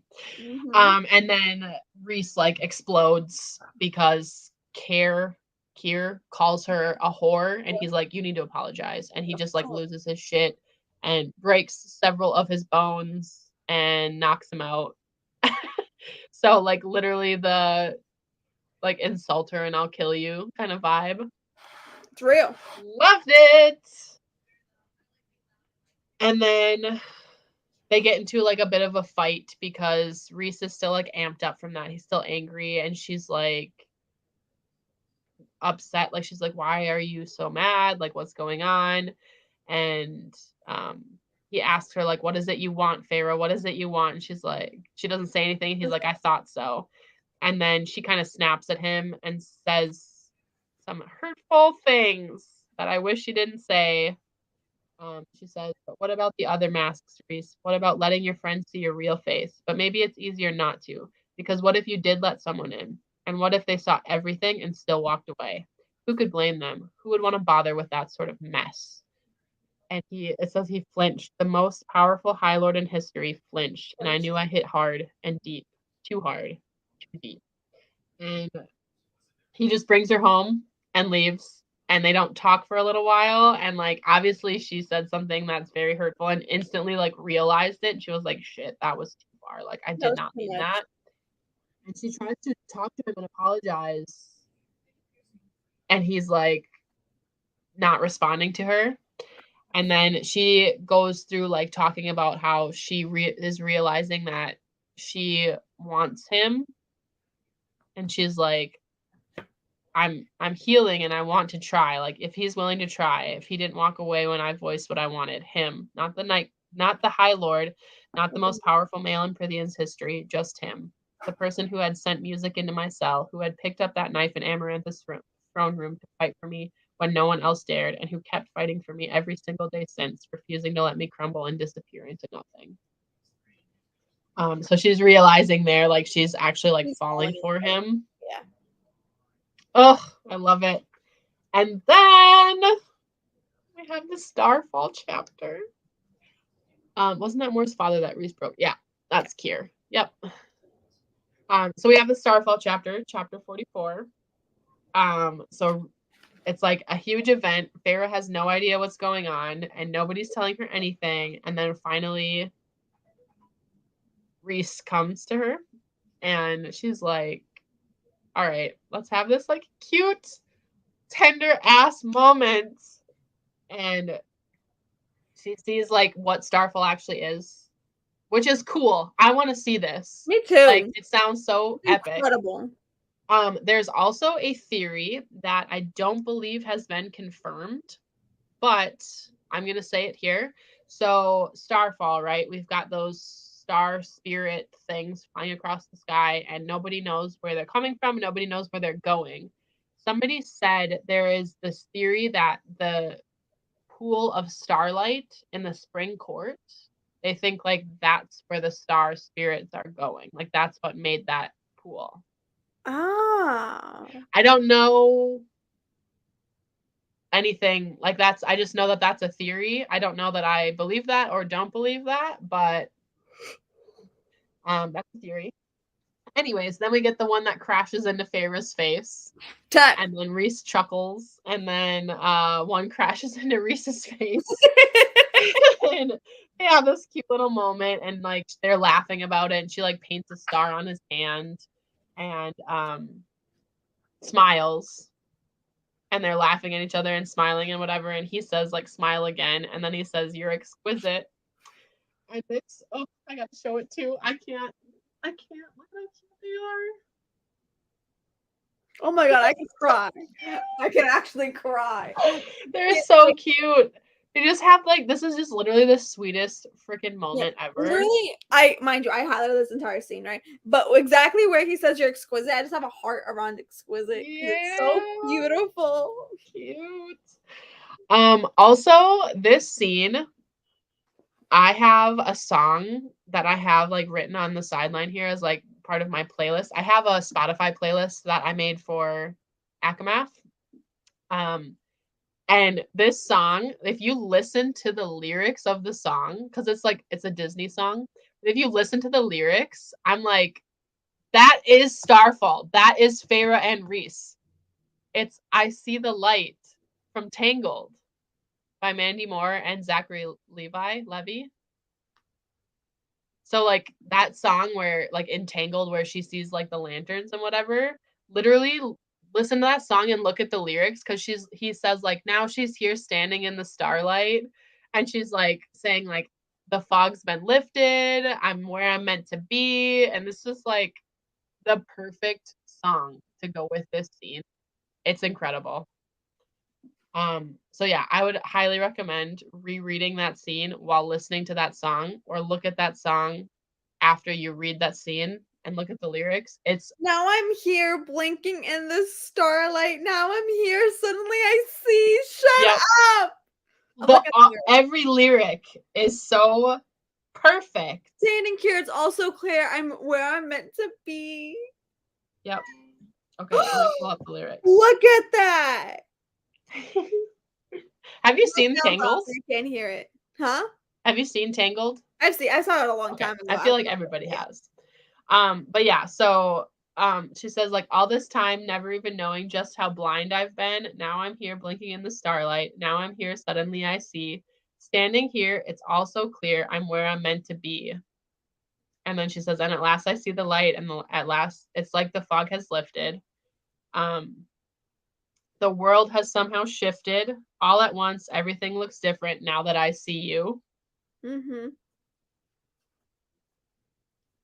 Yep, and then the guy's part, Zachary Levy, I don't know how you say his last name, but the guy who plays like Flynn Rider, his part in the song, it says, now she's here shining in the starlight. Now she's here, suddenly I know. If she's here, it's crystal clear. I'm where I'm meant to go. It's just so freaking perfect. I can't help it. I had to point that out. It's the best. So yeah, that scene is one of my favorite. And then she asks him, like, do you want to dance with me? And he gets all choked up. And then he's like, of course I'll dance with you all night if you wish, even if I step on your toes, even then. And then he kisses her cheek and he says, I am very glad I met you, Feyre. And it's just the cutest thing. I literally cried. I'm like, I don't know how you can not like Reese. I literally teared up. Like, I literally cried at that scene. Yeah. I cried so many times. I know that might be like, yeah, I cried a lot, but I cried enough. I cried so much. And I freaking have read this 12 times and I'm still crying. So yeah, then we go from there. Oh, Feyre finds out the truth about Tamlin being responsible for Reese's mom and sister getting killed. And then also like, because Tamlin makes it seem like Reese killed his family just like out of hate. Yeah. And it's like, bitch, you kind of asked for it because you started this feud. Like, you were the reason why he lost his mom and his sister. Like, did you think he wasn't going to retaliate? So we get that whole backstory. His father, but yeah, but it was Tamlin's information that led them to it. Yeah, so then where Feyre says she wants to paint Reese, and she says, I want to paint you, and he just goes, nude would be best. I just love that. I love Reese's banter. Like, I just love his banter. It's unmatched. We see more of Feyre practicing using her powers, and then the scene where Lucian comes to try to take her back with two of like the Spring Court Sentinels. And he says something like, you've made your point, Feyre, now come home. And she's like, I'm not a child playing games. Like, I tried telling you and I tried telling Tamlin and you didn't listen. And so I left. Like, this is not a tempered tantrum. This is me choosing myself. Like, I'm done. Like, she left. Like, she wrote a note that Tamlin like deliberately just ignored. Yeah. And then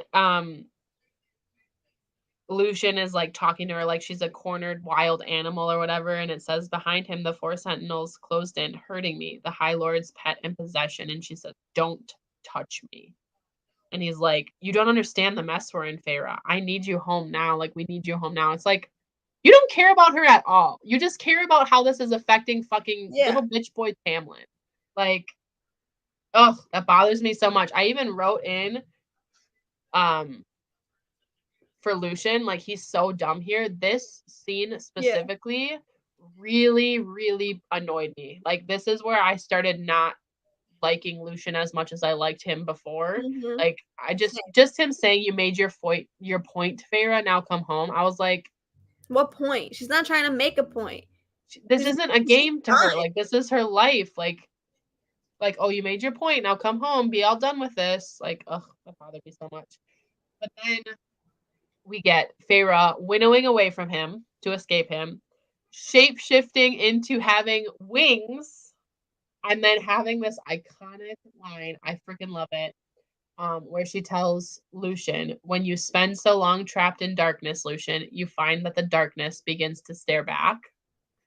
I love it. And then she tells him, the human girl you knew died under the mountain. I have no interest in spending immortality as a High Lord's pet. Tell Tamlin if he sends anyone else into these lands, I will hunt each and every one of you down, and I will demonstrate exactly what the darkness taught me. Yeah, I love that line. And then Reese says, you looked good with wings, and kisses her brow. It's so cute. I love this entire book with like every single I know. ounce of drop of anything know. I have in my entire body. That's so good. Okay, we get the one bed trope. Yes, of course we do. Which I don't know if anybody knows this, but it's one of my favorite tropes. Me too. It's one of my favorite This tropes. was the As first cheesy as time I it is. ever read the one bed Me trope. too. I read it and I was like, Me too. I I fell in love love with it. the one bed trope because of ACOMAF. Yep, I love it. So yeah, this is like their like Seriously. actual like first sexy scene, which Feyre. So Reese says like, I look at you and I feel like I'm dying, like I can't breathe. I'm thinking I want you so badly that I can't concentrate half the time I'm around you, and this room is too small for me to properly bed you, especially with the wings. And it's like, excuse me. And then Feyre tells him that she wants fun and distraction, and she even straight up says like, I wonder if he can't tell that that was a lie.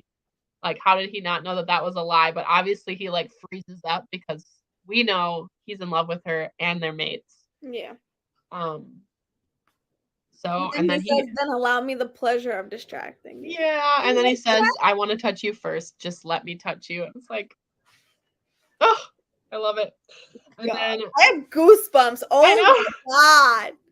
He says on page 474, he's like, you know, and he says, you have no idea how much and then he cuts himself off and groan again, Feyre. And he's going to say right there, you have no idea how much I love you. He was going to say it. Yep.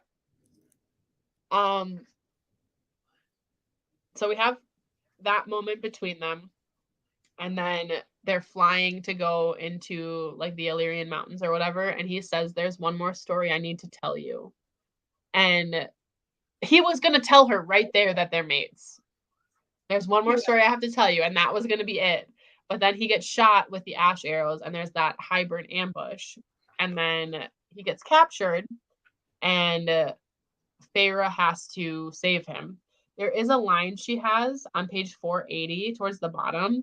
She says, Reese was hurt. They had hurt him, targeted him. And now it was not hot anger that poured through me, but something ancient and frozen and so vicious that it had honed my focus into razor sharpness. That right there is the like her feeling protective towards her mates. Like the ancient and vicious feeling that she has is like, you know how like they talk about how mates get whenever their mate is threatened. Like that is her not even realizing what that feeling is. And obviously he gets very injured. He's been shot several times with these ash arrows through his legs. His wings are like damaged. He is super weak and can't winnow them out. And so she takes him and hides him, and he's not getting any better. She takes the arrows and stuff out of his wings. I love this In order part. to distract him during that taking the arrows out of the wings, she tells him the story about how she painted that dresser in their cottage. Mm-hmm. And she talks about how she painted flowers for Elaine, she painted flames for Nesta, and then he asks, what did you paint for yourself? I'm gonna cry. She says, I painted the night sky. And then he stilled because he knows. And she says, I painted the stars and the moon and clouds and just endless dark sky. I never knew why. I rarely went outside at night. Usually I was so tired from hunting that I just wanted to sleep. But I wonder if some part of me knew that what was waiting for me, that I would never be a gentle grower of things or someone who burned like fire, but I would be quiet and enduring and as faceted as the night, that I would have beauty for those who knew where to look. And if people didn't bother to look, but to only fear it, then I didn't particularly care for them. Anyway, I wonder if, even in my despair and hopelessness, I was never truly alone. I wonder if I was looking for this place, looking for you all. And then Reese says, I was looking for you too. I have goosebumps. I have a tear in my eye. That scene.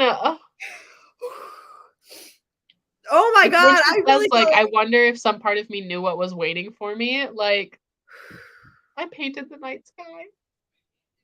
Oh my God. And then because Reese is not getting better, she has to figure out how to help him. And so she goes out to trap the Suriel. Our But she does it 2 hours. loving. I love him. So she traps the Suriel and gets the answer she needs for what she needs to do to help him. And she finds something else out. And he says, she like fires the arrow to set him free. And as she does that, he says, if you wish to speed your mate's healing, in addition to your blood, a pink flowered weed sprouts by the river. Make him chew it. And she fires the arrow, and like she's supposed to run from that thing, and it still like stands there and is like, you didn't know, like freaking Gossip Girl. I loved it because it was like, mind you, it wasn't even like he deliberately tells her like, "Oh yeah, he's your mate." No, like he just was. If you want your mate to get things back, Right? Like, he was like, "Mate, did you just say mate?" Yeah. She says, "What did you say?" And he says, "If you wish to." The Suriel paused and grinned, and I'm like, it loves the drama. Loves like, it. And then Why he says, drama? she says, "Say it," and he says, "The High Lord of the Night Court is your mate." Oh and my then, god, I like know these quotes, y'all. Just like off then the top of my head. He's like, "You're feeling too much. I can't tell what you're feeling." And then she says, "How could I possibly be his mate?" And then he says, "He is the most powerful High Lord to ever walk this earth. You are new. You are made of all 7 High Lords, unlike anything. Are you two not similar in that? Are you not matched?" Oh my god, goosebumps. She goes to get the weed, the pink weed that she needs to help him. She goes back to Reese, gives him her blood, which is healing, gives him the weed to chew on, and then says, "How long have you known I'm your mate?" And he's like, shit. Like, she even straight up says, like, panic, like, washes across his face. And I'm like, oh god. I could just picture him like being all weak and stuff, and like, why is she being all grumpy all of a sudden? And she's like, "How long have you known?" And he's like, that's the first thing, but she doesn't ask, "Are you okay? How are you feeling? How long have you known that I've been your mate?" yeah. And he's just like, "Oh." Yeah.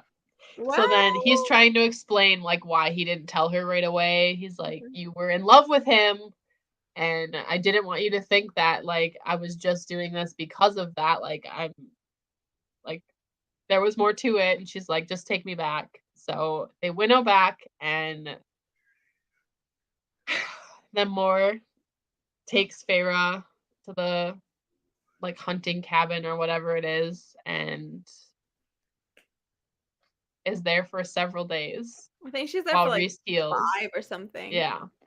So she's quite upset that he kept it a secret. And she's like, I could have, like, this could have helped me overcome this, like, sense of betrayal. She was, like, feeling this guilt. Yeah. For, like, oh, I've only just left Tamlin, but it was to find her mate. Like, that was the one thing that could have helped her. Mm-hmm. So, yeah, she stays in the cabin. She paints. And then eventually, after several days, Reese comes. And we get chapter 54.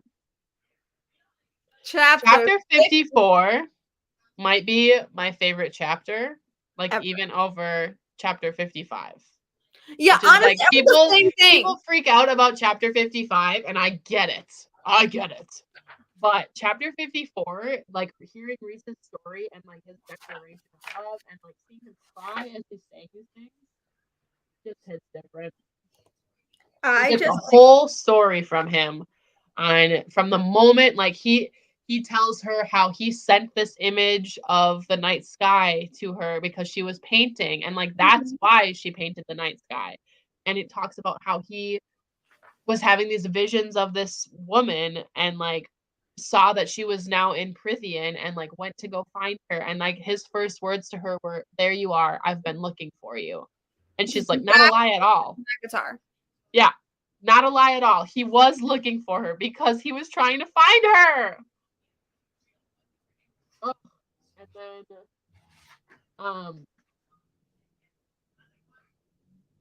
literally, he says, the day of your wedding, I'd planned to get rip-roaring drunk with Cassian, who had no idea why, but then I felt you again. I felt your panic and despair and heard you beg anyone to save you. I lost it.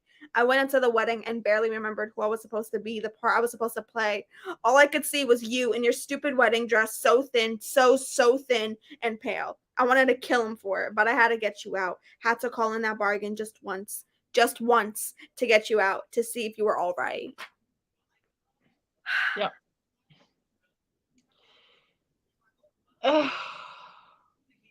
And he's talking about how he thought like it was a blessing from the cauldron that he got to see her just the one time when she was in the spring court.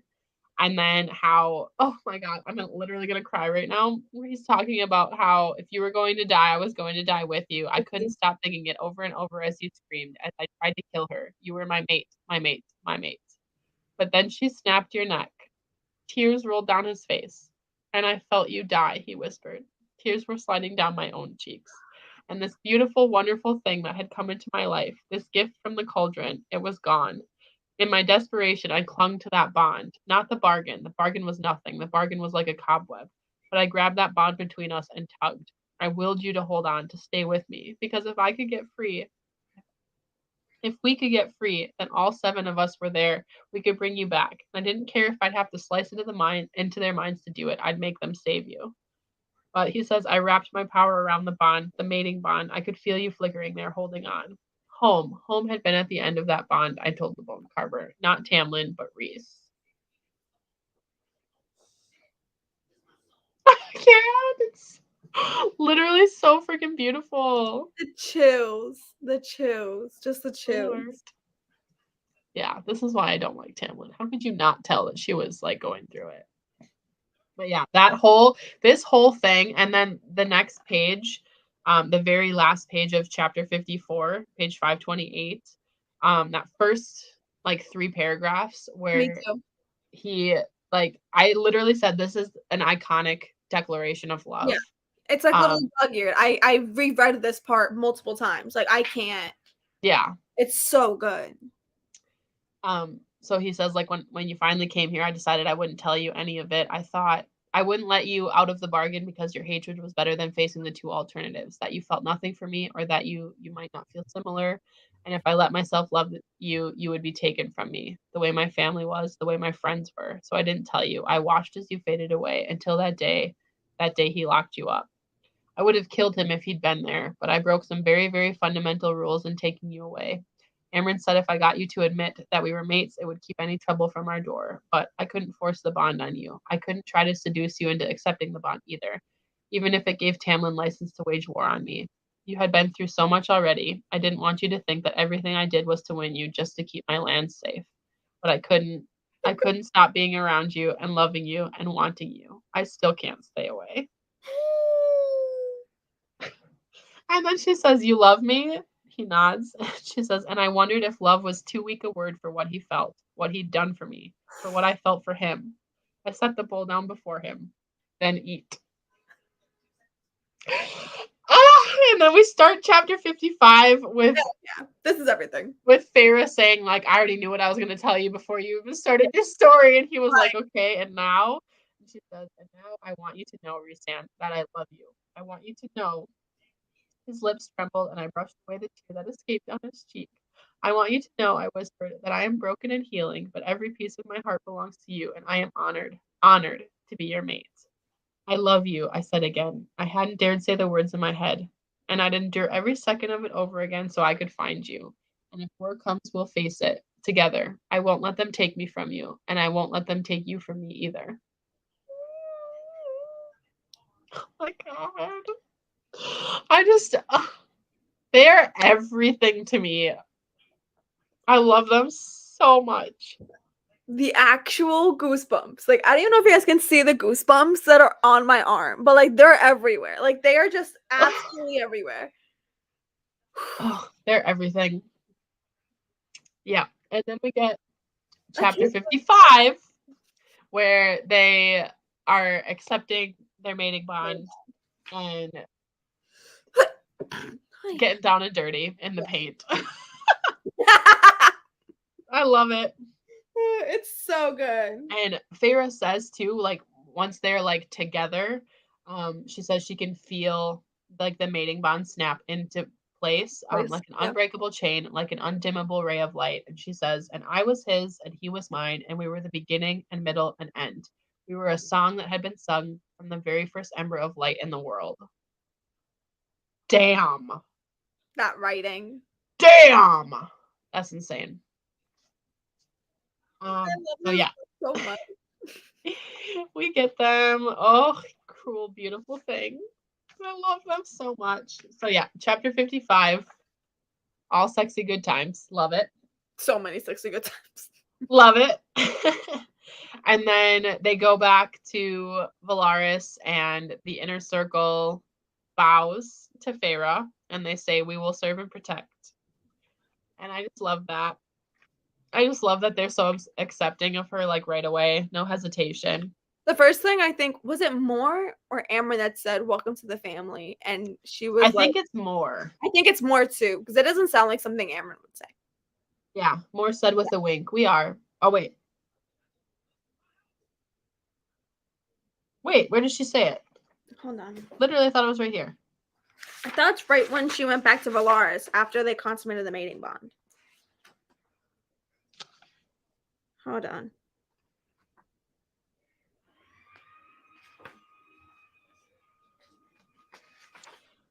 Oh, yeah, Moore. Welcome to the family, Feyre. She on page 544. Yep. Mm-hmm. I was like, wait, where is it? I was looking on the wrong page. I was like, I know I read it. Yeah, no, you're right. We get the other book, the other piece of the book from the queens, from the one queen, the golden queen. The rest of them can all suck ass. Yeah.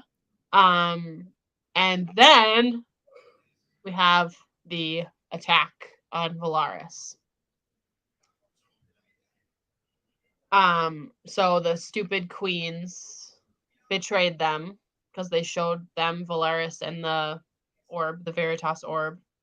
And Hybern attacks Valaris.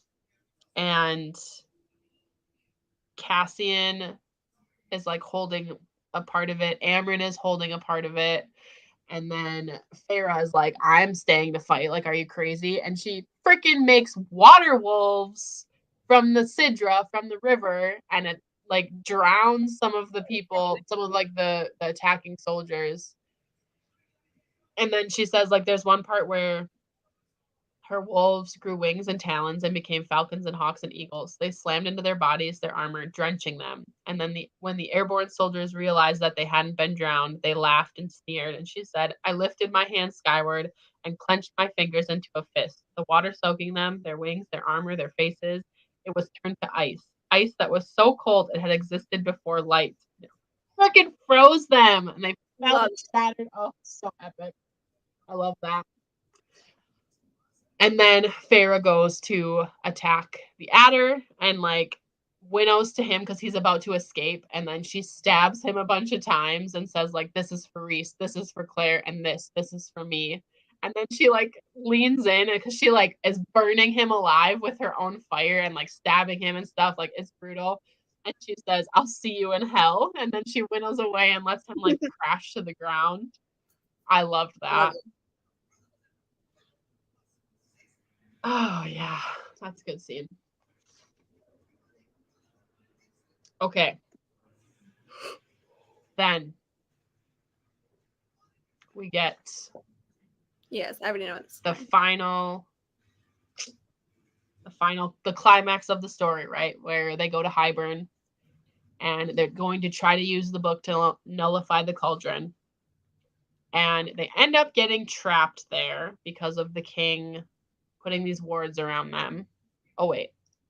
The fan art of Feyre and the water wolves. Yes. Oh, there's so much good fan art for fan art for ACOTAR is unmatched, in my opinion. Like, you can't get better fan art than the ACOTAR fan art. You just can't. Yeah, it's really good fan art. So yeah, they get trapped there. And they can't winnow out. And then fucking Tamlin walks out, and big surprise, who could have saw that coming? That he allied with the King of Hybern to try to get back his belonging, which is Feyre. And just the fact, like, his first words to Feyre, or first like thing that he does, is he held out his hand and says, "Feyre, in order." Like I was no better than a summoned dog. I hate him so much. I'm Like- taking you home. Yeah, that. Oh my god. Which is really annoying. So I just fucking hate him so much. Yeah.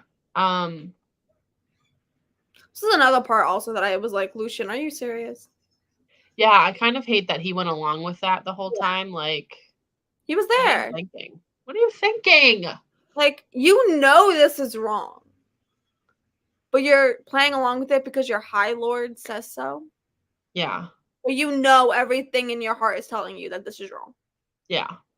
Come on, you're better than this. This is also the moment where Tamlin figures out that they're mates, because he like goes to grab her and she winnows away, and then like he freaking stumbles right into Rhys's fist. Love it. But yeah, she threatens him. She says to Tamlin, "If you bring me from here, if you take me from my mate, I will destroy you. I will destroy your court and everything you hold dear." And he just says simply, "You don't know what you're talking about." Like, you are such a little bitch. I can't fucking stand him. How could he and Ianthe think she would forgive what they did to her sisters? Yeah, they're delusional. How, like, who in their right mind would ever forgive that? Like, no.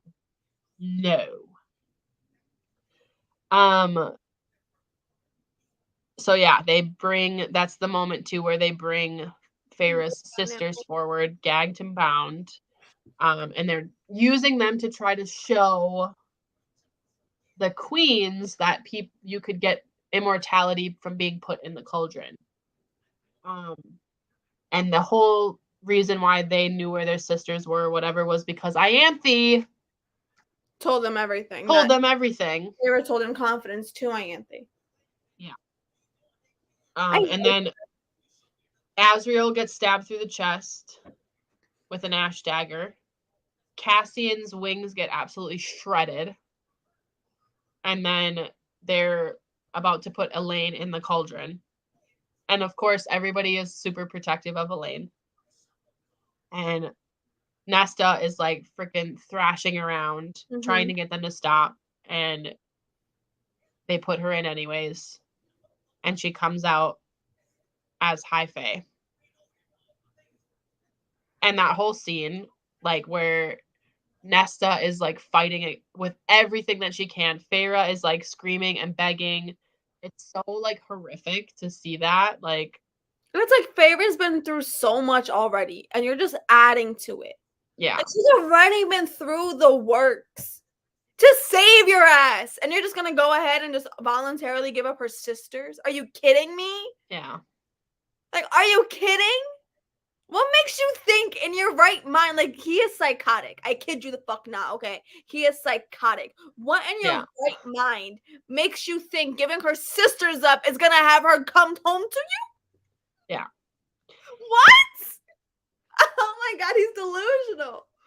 He's delusional. I don't know. I think Tamlin didn't know that they were going to bring the sisters in, but it's like, what did you expect? You're allying yourself with this evil ancient king. Like, this is your fault. Yeah, even Tamlin was like, okay, don't. And Ianthe's.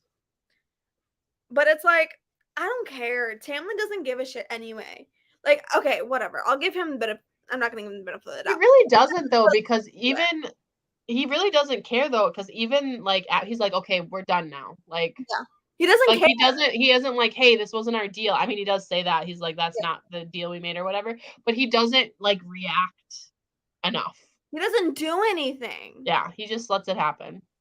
He doesn't do anything. He doesn't fight. He doesn't defend. He doesn't try to do anything about it. The only one who does is Lucian at the end when, you know, everything happens with Elaine. But yeah. So then so after Elaine gets dumped out of the cauldron and she's laying there, the king says, "The Hellcat now, if you'll be so kind." And that's like Nesta fighting. And I just love like how hard she fights. Like Nesta She fought did every step of the every way. She did job. not make it easy for them. She clawed, she kicked and bucked, and it was not enough. And we were not enough to save her. And as they're like forcing her down, and they're like, put her under, because she's still like thrashing and fighting like freaking mad. Mm-hmm. It says as they pushed her head down, she thrashed one last time, freeing her long, pale arm. Teeth bared, Nesta pointed one finger at the King of Hybern. One finger, a curse and a damning, a promise. And I'm like, Mess them up. fuck yes. This scene is everything. I love how much she fought, and like I just love Nesta. I think that she is such a badass. Mm-hmm. But that part where she points her finger, like I can just picture it so vividly in my mind, like this. Look at how she is. It's so burned in my brain.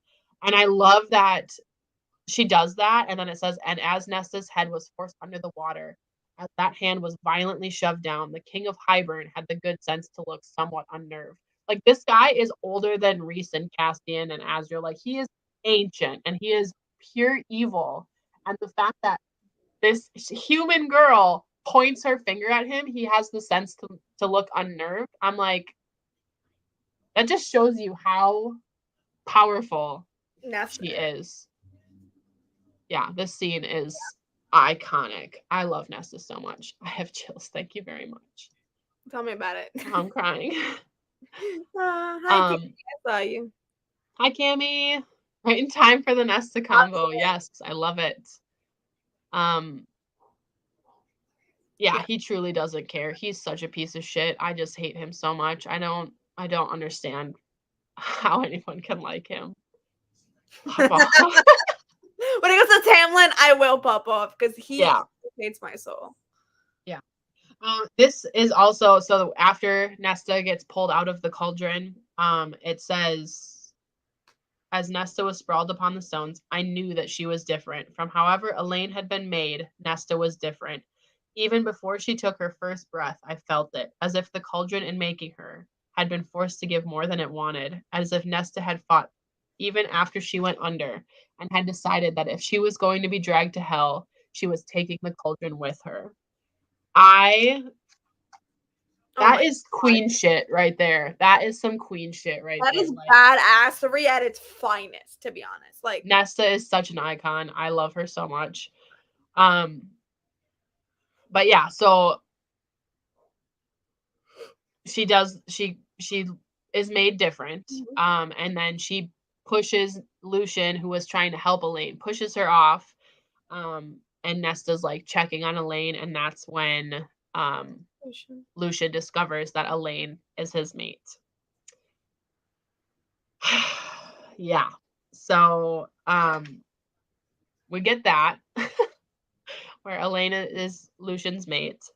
And Nesta's immediately like, she is no such thing. Like, get the fuck out of here. Get away. Like, you are gone. You're part of the reason why we're here anyways. So yeah, there's that moment. So good, Nesta. God, she's so good. That scene just really gets to you. Goosebumps. Yeah. Yeah. She is an incredible character. Nesta always checking on Elaine. Like her first, she did not care. She didn't care about herself. She wanted to be, she was fighting that whole time for Elaine. So yeah, then we get Feyre breaking the wards that were trapping them there. And then pretending that she broke this like hold that Rhys had on her. And pretending that she actually hates him so that he can save her sisters. And she like crawls back to Tamlin and is pretending like that he did something to her when obviously we know that he didn't. And then she tells the king to break their mating bond. And that part, oh my god, I can remember reading it for the first time too, because he says it and then Rhys is like no, and he has this look of horror on his face, and I'm like, oh my god, don't.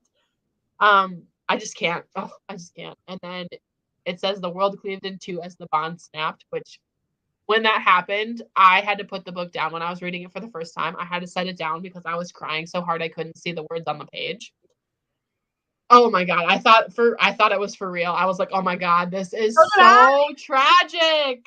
So did I. And mind you, in my head, I knew there was a third book. I was like, no, don't tell me she goes back to Tamlin.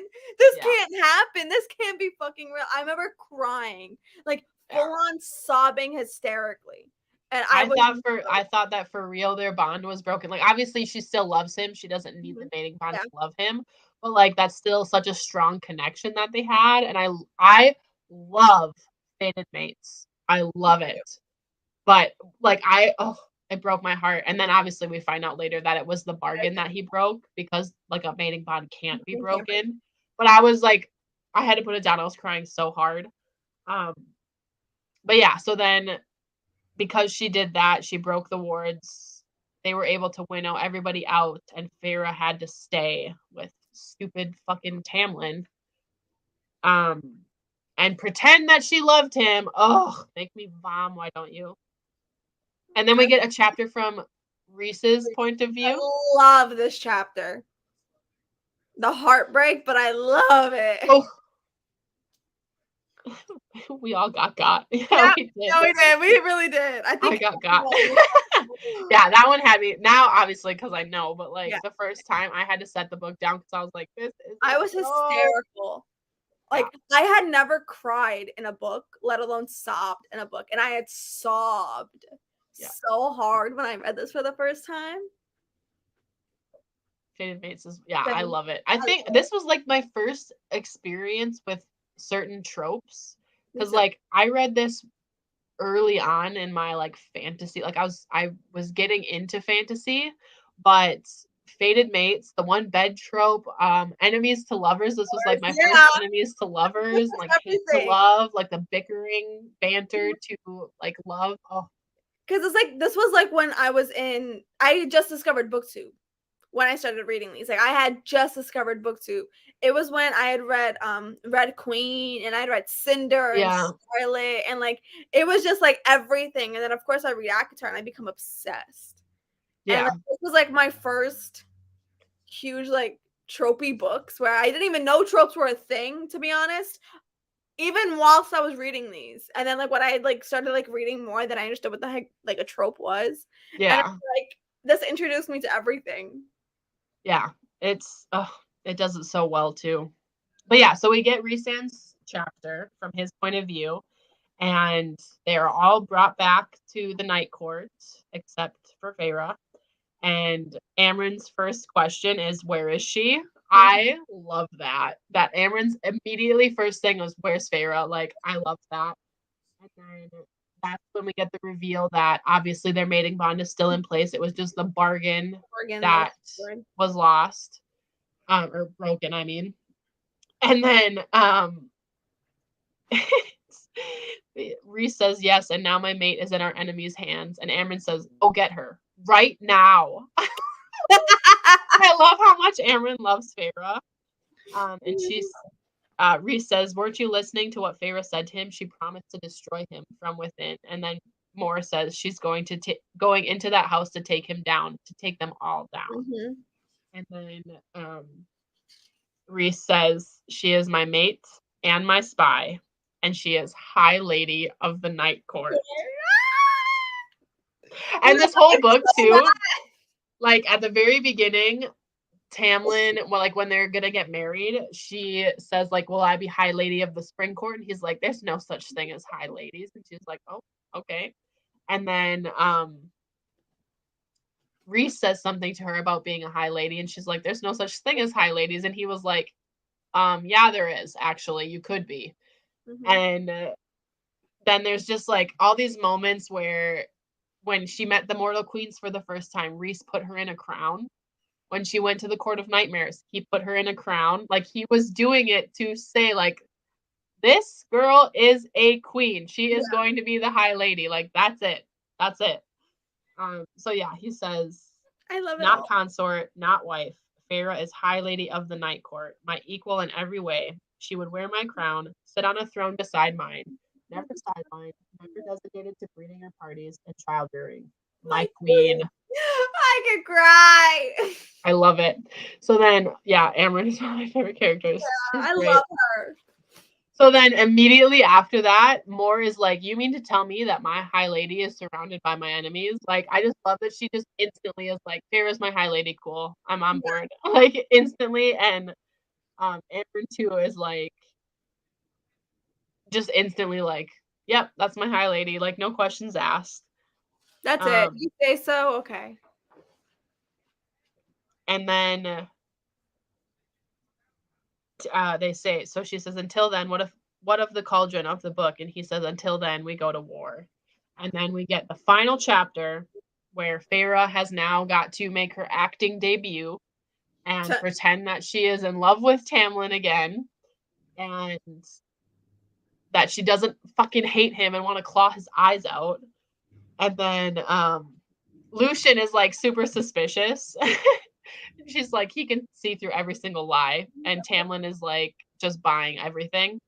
But it says, so she's faking it the whole time. And she's like, I'm so glad that I'm back. You got to include me on everything. Like, I love you, but we're going to do it different this time. And Tamlin or Lucian is just looking at her like, how did you break lying? And she says it's because like he knows if he never wants to see Elaine again, then he could say something. But obviously, if he wants to see Elaine again, he's got to go along with it. And then the final line. And so Tamlin unwittingly led the High Lady of the Night Court into the heart of his territory.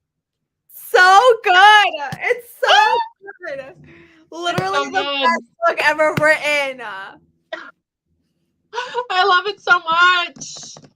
God, it's so good. I like love it. Everything about it, every little nick and cranny of it, so well done, so well executed, just so perfect in its own glory. It's so good. It's perfection is what it is. Yep. It's so good. I can't get over it. It's so good. I could reread it right the heck now, to be honest. Like, I'm done. Legit chills. Yeah. Literally. That last line, oh, it's so iconic. Oh, I can't wait to read ACOWAR. I know. So speaking of, we are going to do ACOWAR and The Court of Frost and Starlight together because ACOFAS is so short. It's like 200 pages. So we didn't want to do like its own separate live show for that. So we're going to do those two books together. And we're going to give ourselves like about 3 weeks at least to do it. We'll keep you updated if we decide we need longer, but end of October, beginning of November-ish is when we'll have the live show for those two books, and we'll just discuss them both together. And that will be the next live show. So moving on to the next books in the series. So A Court of Wings and Ruin and Court of Frost and Starlight. I love it. I love it. Christina, was there anything else that you wanted to talk about? We've been talking for 2.5 hours. So yeah, I don't think there is anything else. Yeah, we really, really dove deep. I had so much fun though. My God. I loved it. Like, yeah, I was cramming to finish this book this morning because, mind you, this morning when I woke up at 6 a.m., I was only on page 140. I read this entire book in a matter of hours. And this is the only book I would be able to do that with. Exactly. So good. Cammy knows. Cammy was on live with me for 3 hours. Yeah. I didn't move. Like, you could ask Cammy. I did not move away from this book. I was just like, you get so invested. And I think it's just the best. Pacing. Yeah, like it's so like there's one, if it's not an action scene, it's a like tender romantic thing. So it just switches off. So you have to keep going. It's so well done. I was literally the best book. For a long time. I literally was like gonna go for like maybe an hour and a half, whatever. Like my goal is to read 100 pages, right? Before I knew it, I got there at 7, exactly 7 o'clock on the dot. It was 9 o'clock before I knew it. I was like, well, I've been here for 2 hours. Whoa, what the heck has happened? Yeah. I stayed there until 10:30. And the only reason I left was because my phone was on 10%. And I was on stream with Jan and Cammy. I was like, I'm going to run home really quick and hop right back on. And that's exactly what happened. And I literally read 500 pages this morning. And I've been in a slump. Guys, this beat my slump. This book beat my slump. I've been in a 2-month-long reading slump. And this book made me read 500 pages in a single day. Yeah, it is so unmatched in my opinion. Like, it's uncomparable. The other book that I love nearly just as much is A Court of Silver Flames. That one, I connect to that one, and I'm so excited to talk about that one too. But this one is, I don't know that I'll ever find a book that I'll love more than this. It's so incredible, and now that I have this like deep connection to it, and like this nostalgia with it as well, and the fact that I've read it so many times, I'm so connected to this story and these characters. I don't think I'll ever find a book that will beat this. I mean, I'm not saying it can't happen, but I'm probably Miss Sarah J. Maas will write that book if it's the one that's going to beat this. Yeah, like, if anything, it'll be her. This is everything to me. It's everything to me. Yeah, it's so good. This is my first time, and I was eating it. I was worried the hype would ruin it, but I definitely see why. Yeah, it's incredible. Yeah. This is number one for me then, ACOMAF. They're both so amazing. Yeah, that's the same for me. This is number one. And right now, they're pretty neck and neck. But at this very moment, ACOMAF is ahead of ACOMAF. But ACOMAF has been my favorite book of all time for like the past 2 years. So, and mind you, yes, I have done a bunch of Crescent City rereads this year. I know I've read Crescent City 3 times, and I'm now on my 3rd time reading Hosab this year. But like the way that this book makes me feel, and the way ACOMAF makes me feel is unmatched. Like unmatched. I don't care how many times I read ACOMAF and how many times I reread ACOMAF and the amount of times I reread Crescent City. ACOMAF and ACOMAF hold a special place in my heart. Like, such a special place. Not only for the way that it's written, but just the vibes, the nostalgia, everything about it is just so wholesome and just means so much to me purely. Like, a book has never made me cry out of pure joy. Yeah. I cry so much. Every single time I read this, I cry multiple times. I started the book and cried. Yeah. Because I was happy. So good. ACOMAF is my all-time fave. Yeah. I mean, that one is also like God tier. It's so good. And I've said it since the beginning of this read along that upon reread, it'll determine which book is my favorite. Because I've never reread them so close. Yeah. Yeah, I mean, I know what my favorite, everybody knows what my favorite is. I don't keep it a secret. Yeah, you definitely need to get your own, for sure. Yeah, this is just like, the thing is that's so different is, I think, just like the setting in here compared to the setting in ACOMAF, I think is what really just... There's just, they each give their own... They do. But like amazingness. The feels that this one gives. It's the feels. I love Feyre and Rhys so much. And Feyre's healing in this one too is so good. That's another. And just like the plot that happens in this, like the bone carver, the weaver, the characters we meet. Like we meet the inner circle. How can you get better than the inner circle? It's just so good.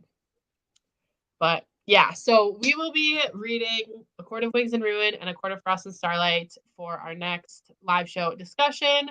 And that will be over on Christina's channel. We don't have a date set or anything yet, so you'll just have to stay tuned. We'll post about it on our Instagram. We'll post about it in the Discord, and we'll post about it in our community feeds. So stay tuned for that. Hopefully you guys can all make that, because it'll be another, great discussion. We're just having the time of our lives. Literally. This is like the best time ever. Yeah, so thank you all so much for joining us. It was literally a dream come true to get to sit here and talk about my favorite book for 2.5 hours. So thank you all so much for joining us. I really appreciate it. Make sure that you subscribe to both of us if you're not already, but I'll make sure to leave Christina's channel link down below. She just posted a couple new vlogs, so make sure you go watch those. So yeah, thank you so much for joining us, and we'll see you next time for the next live show. Bye.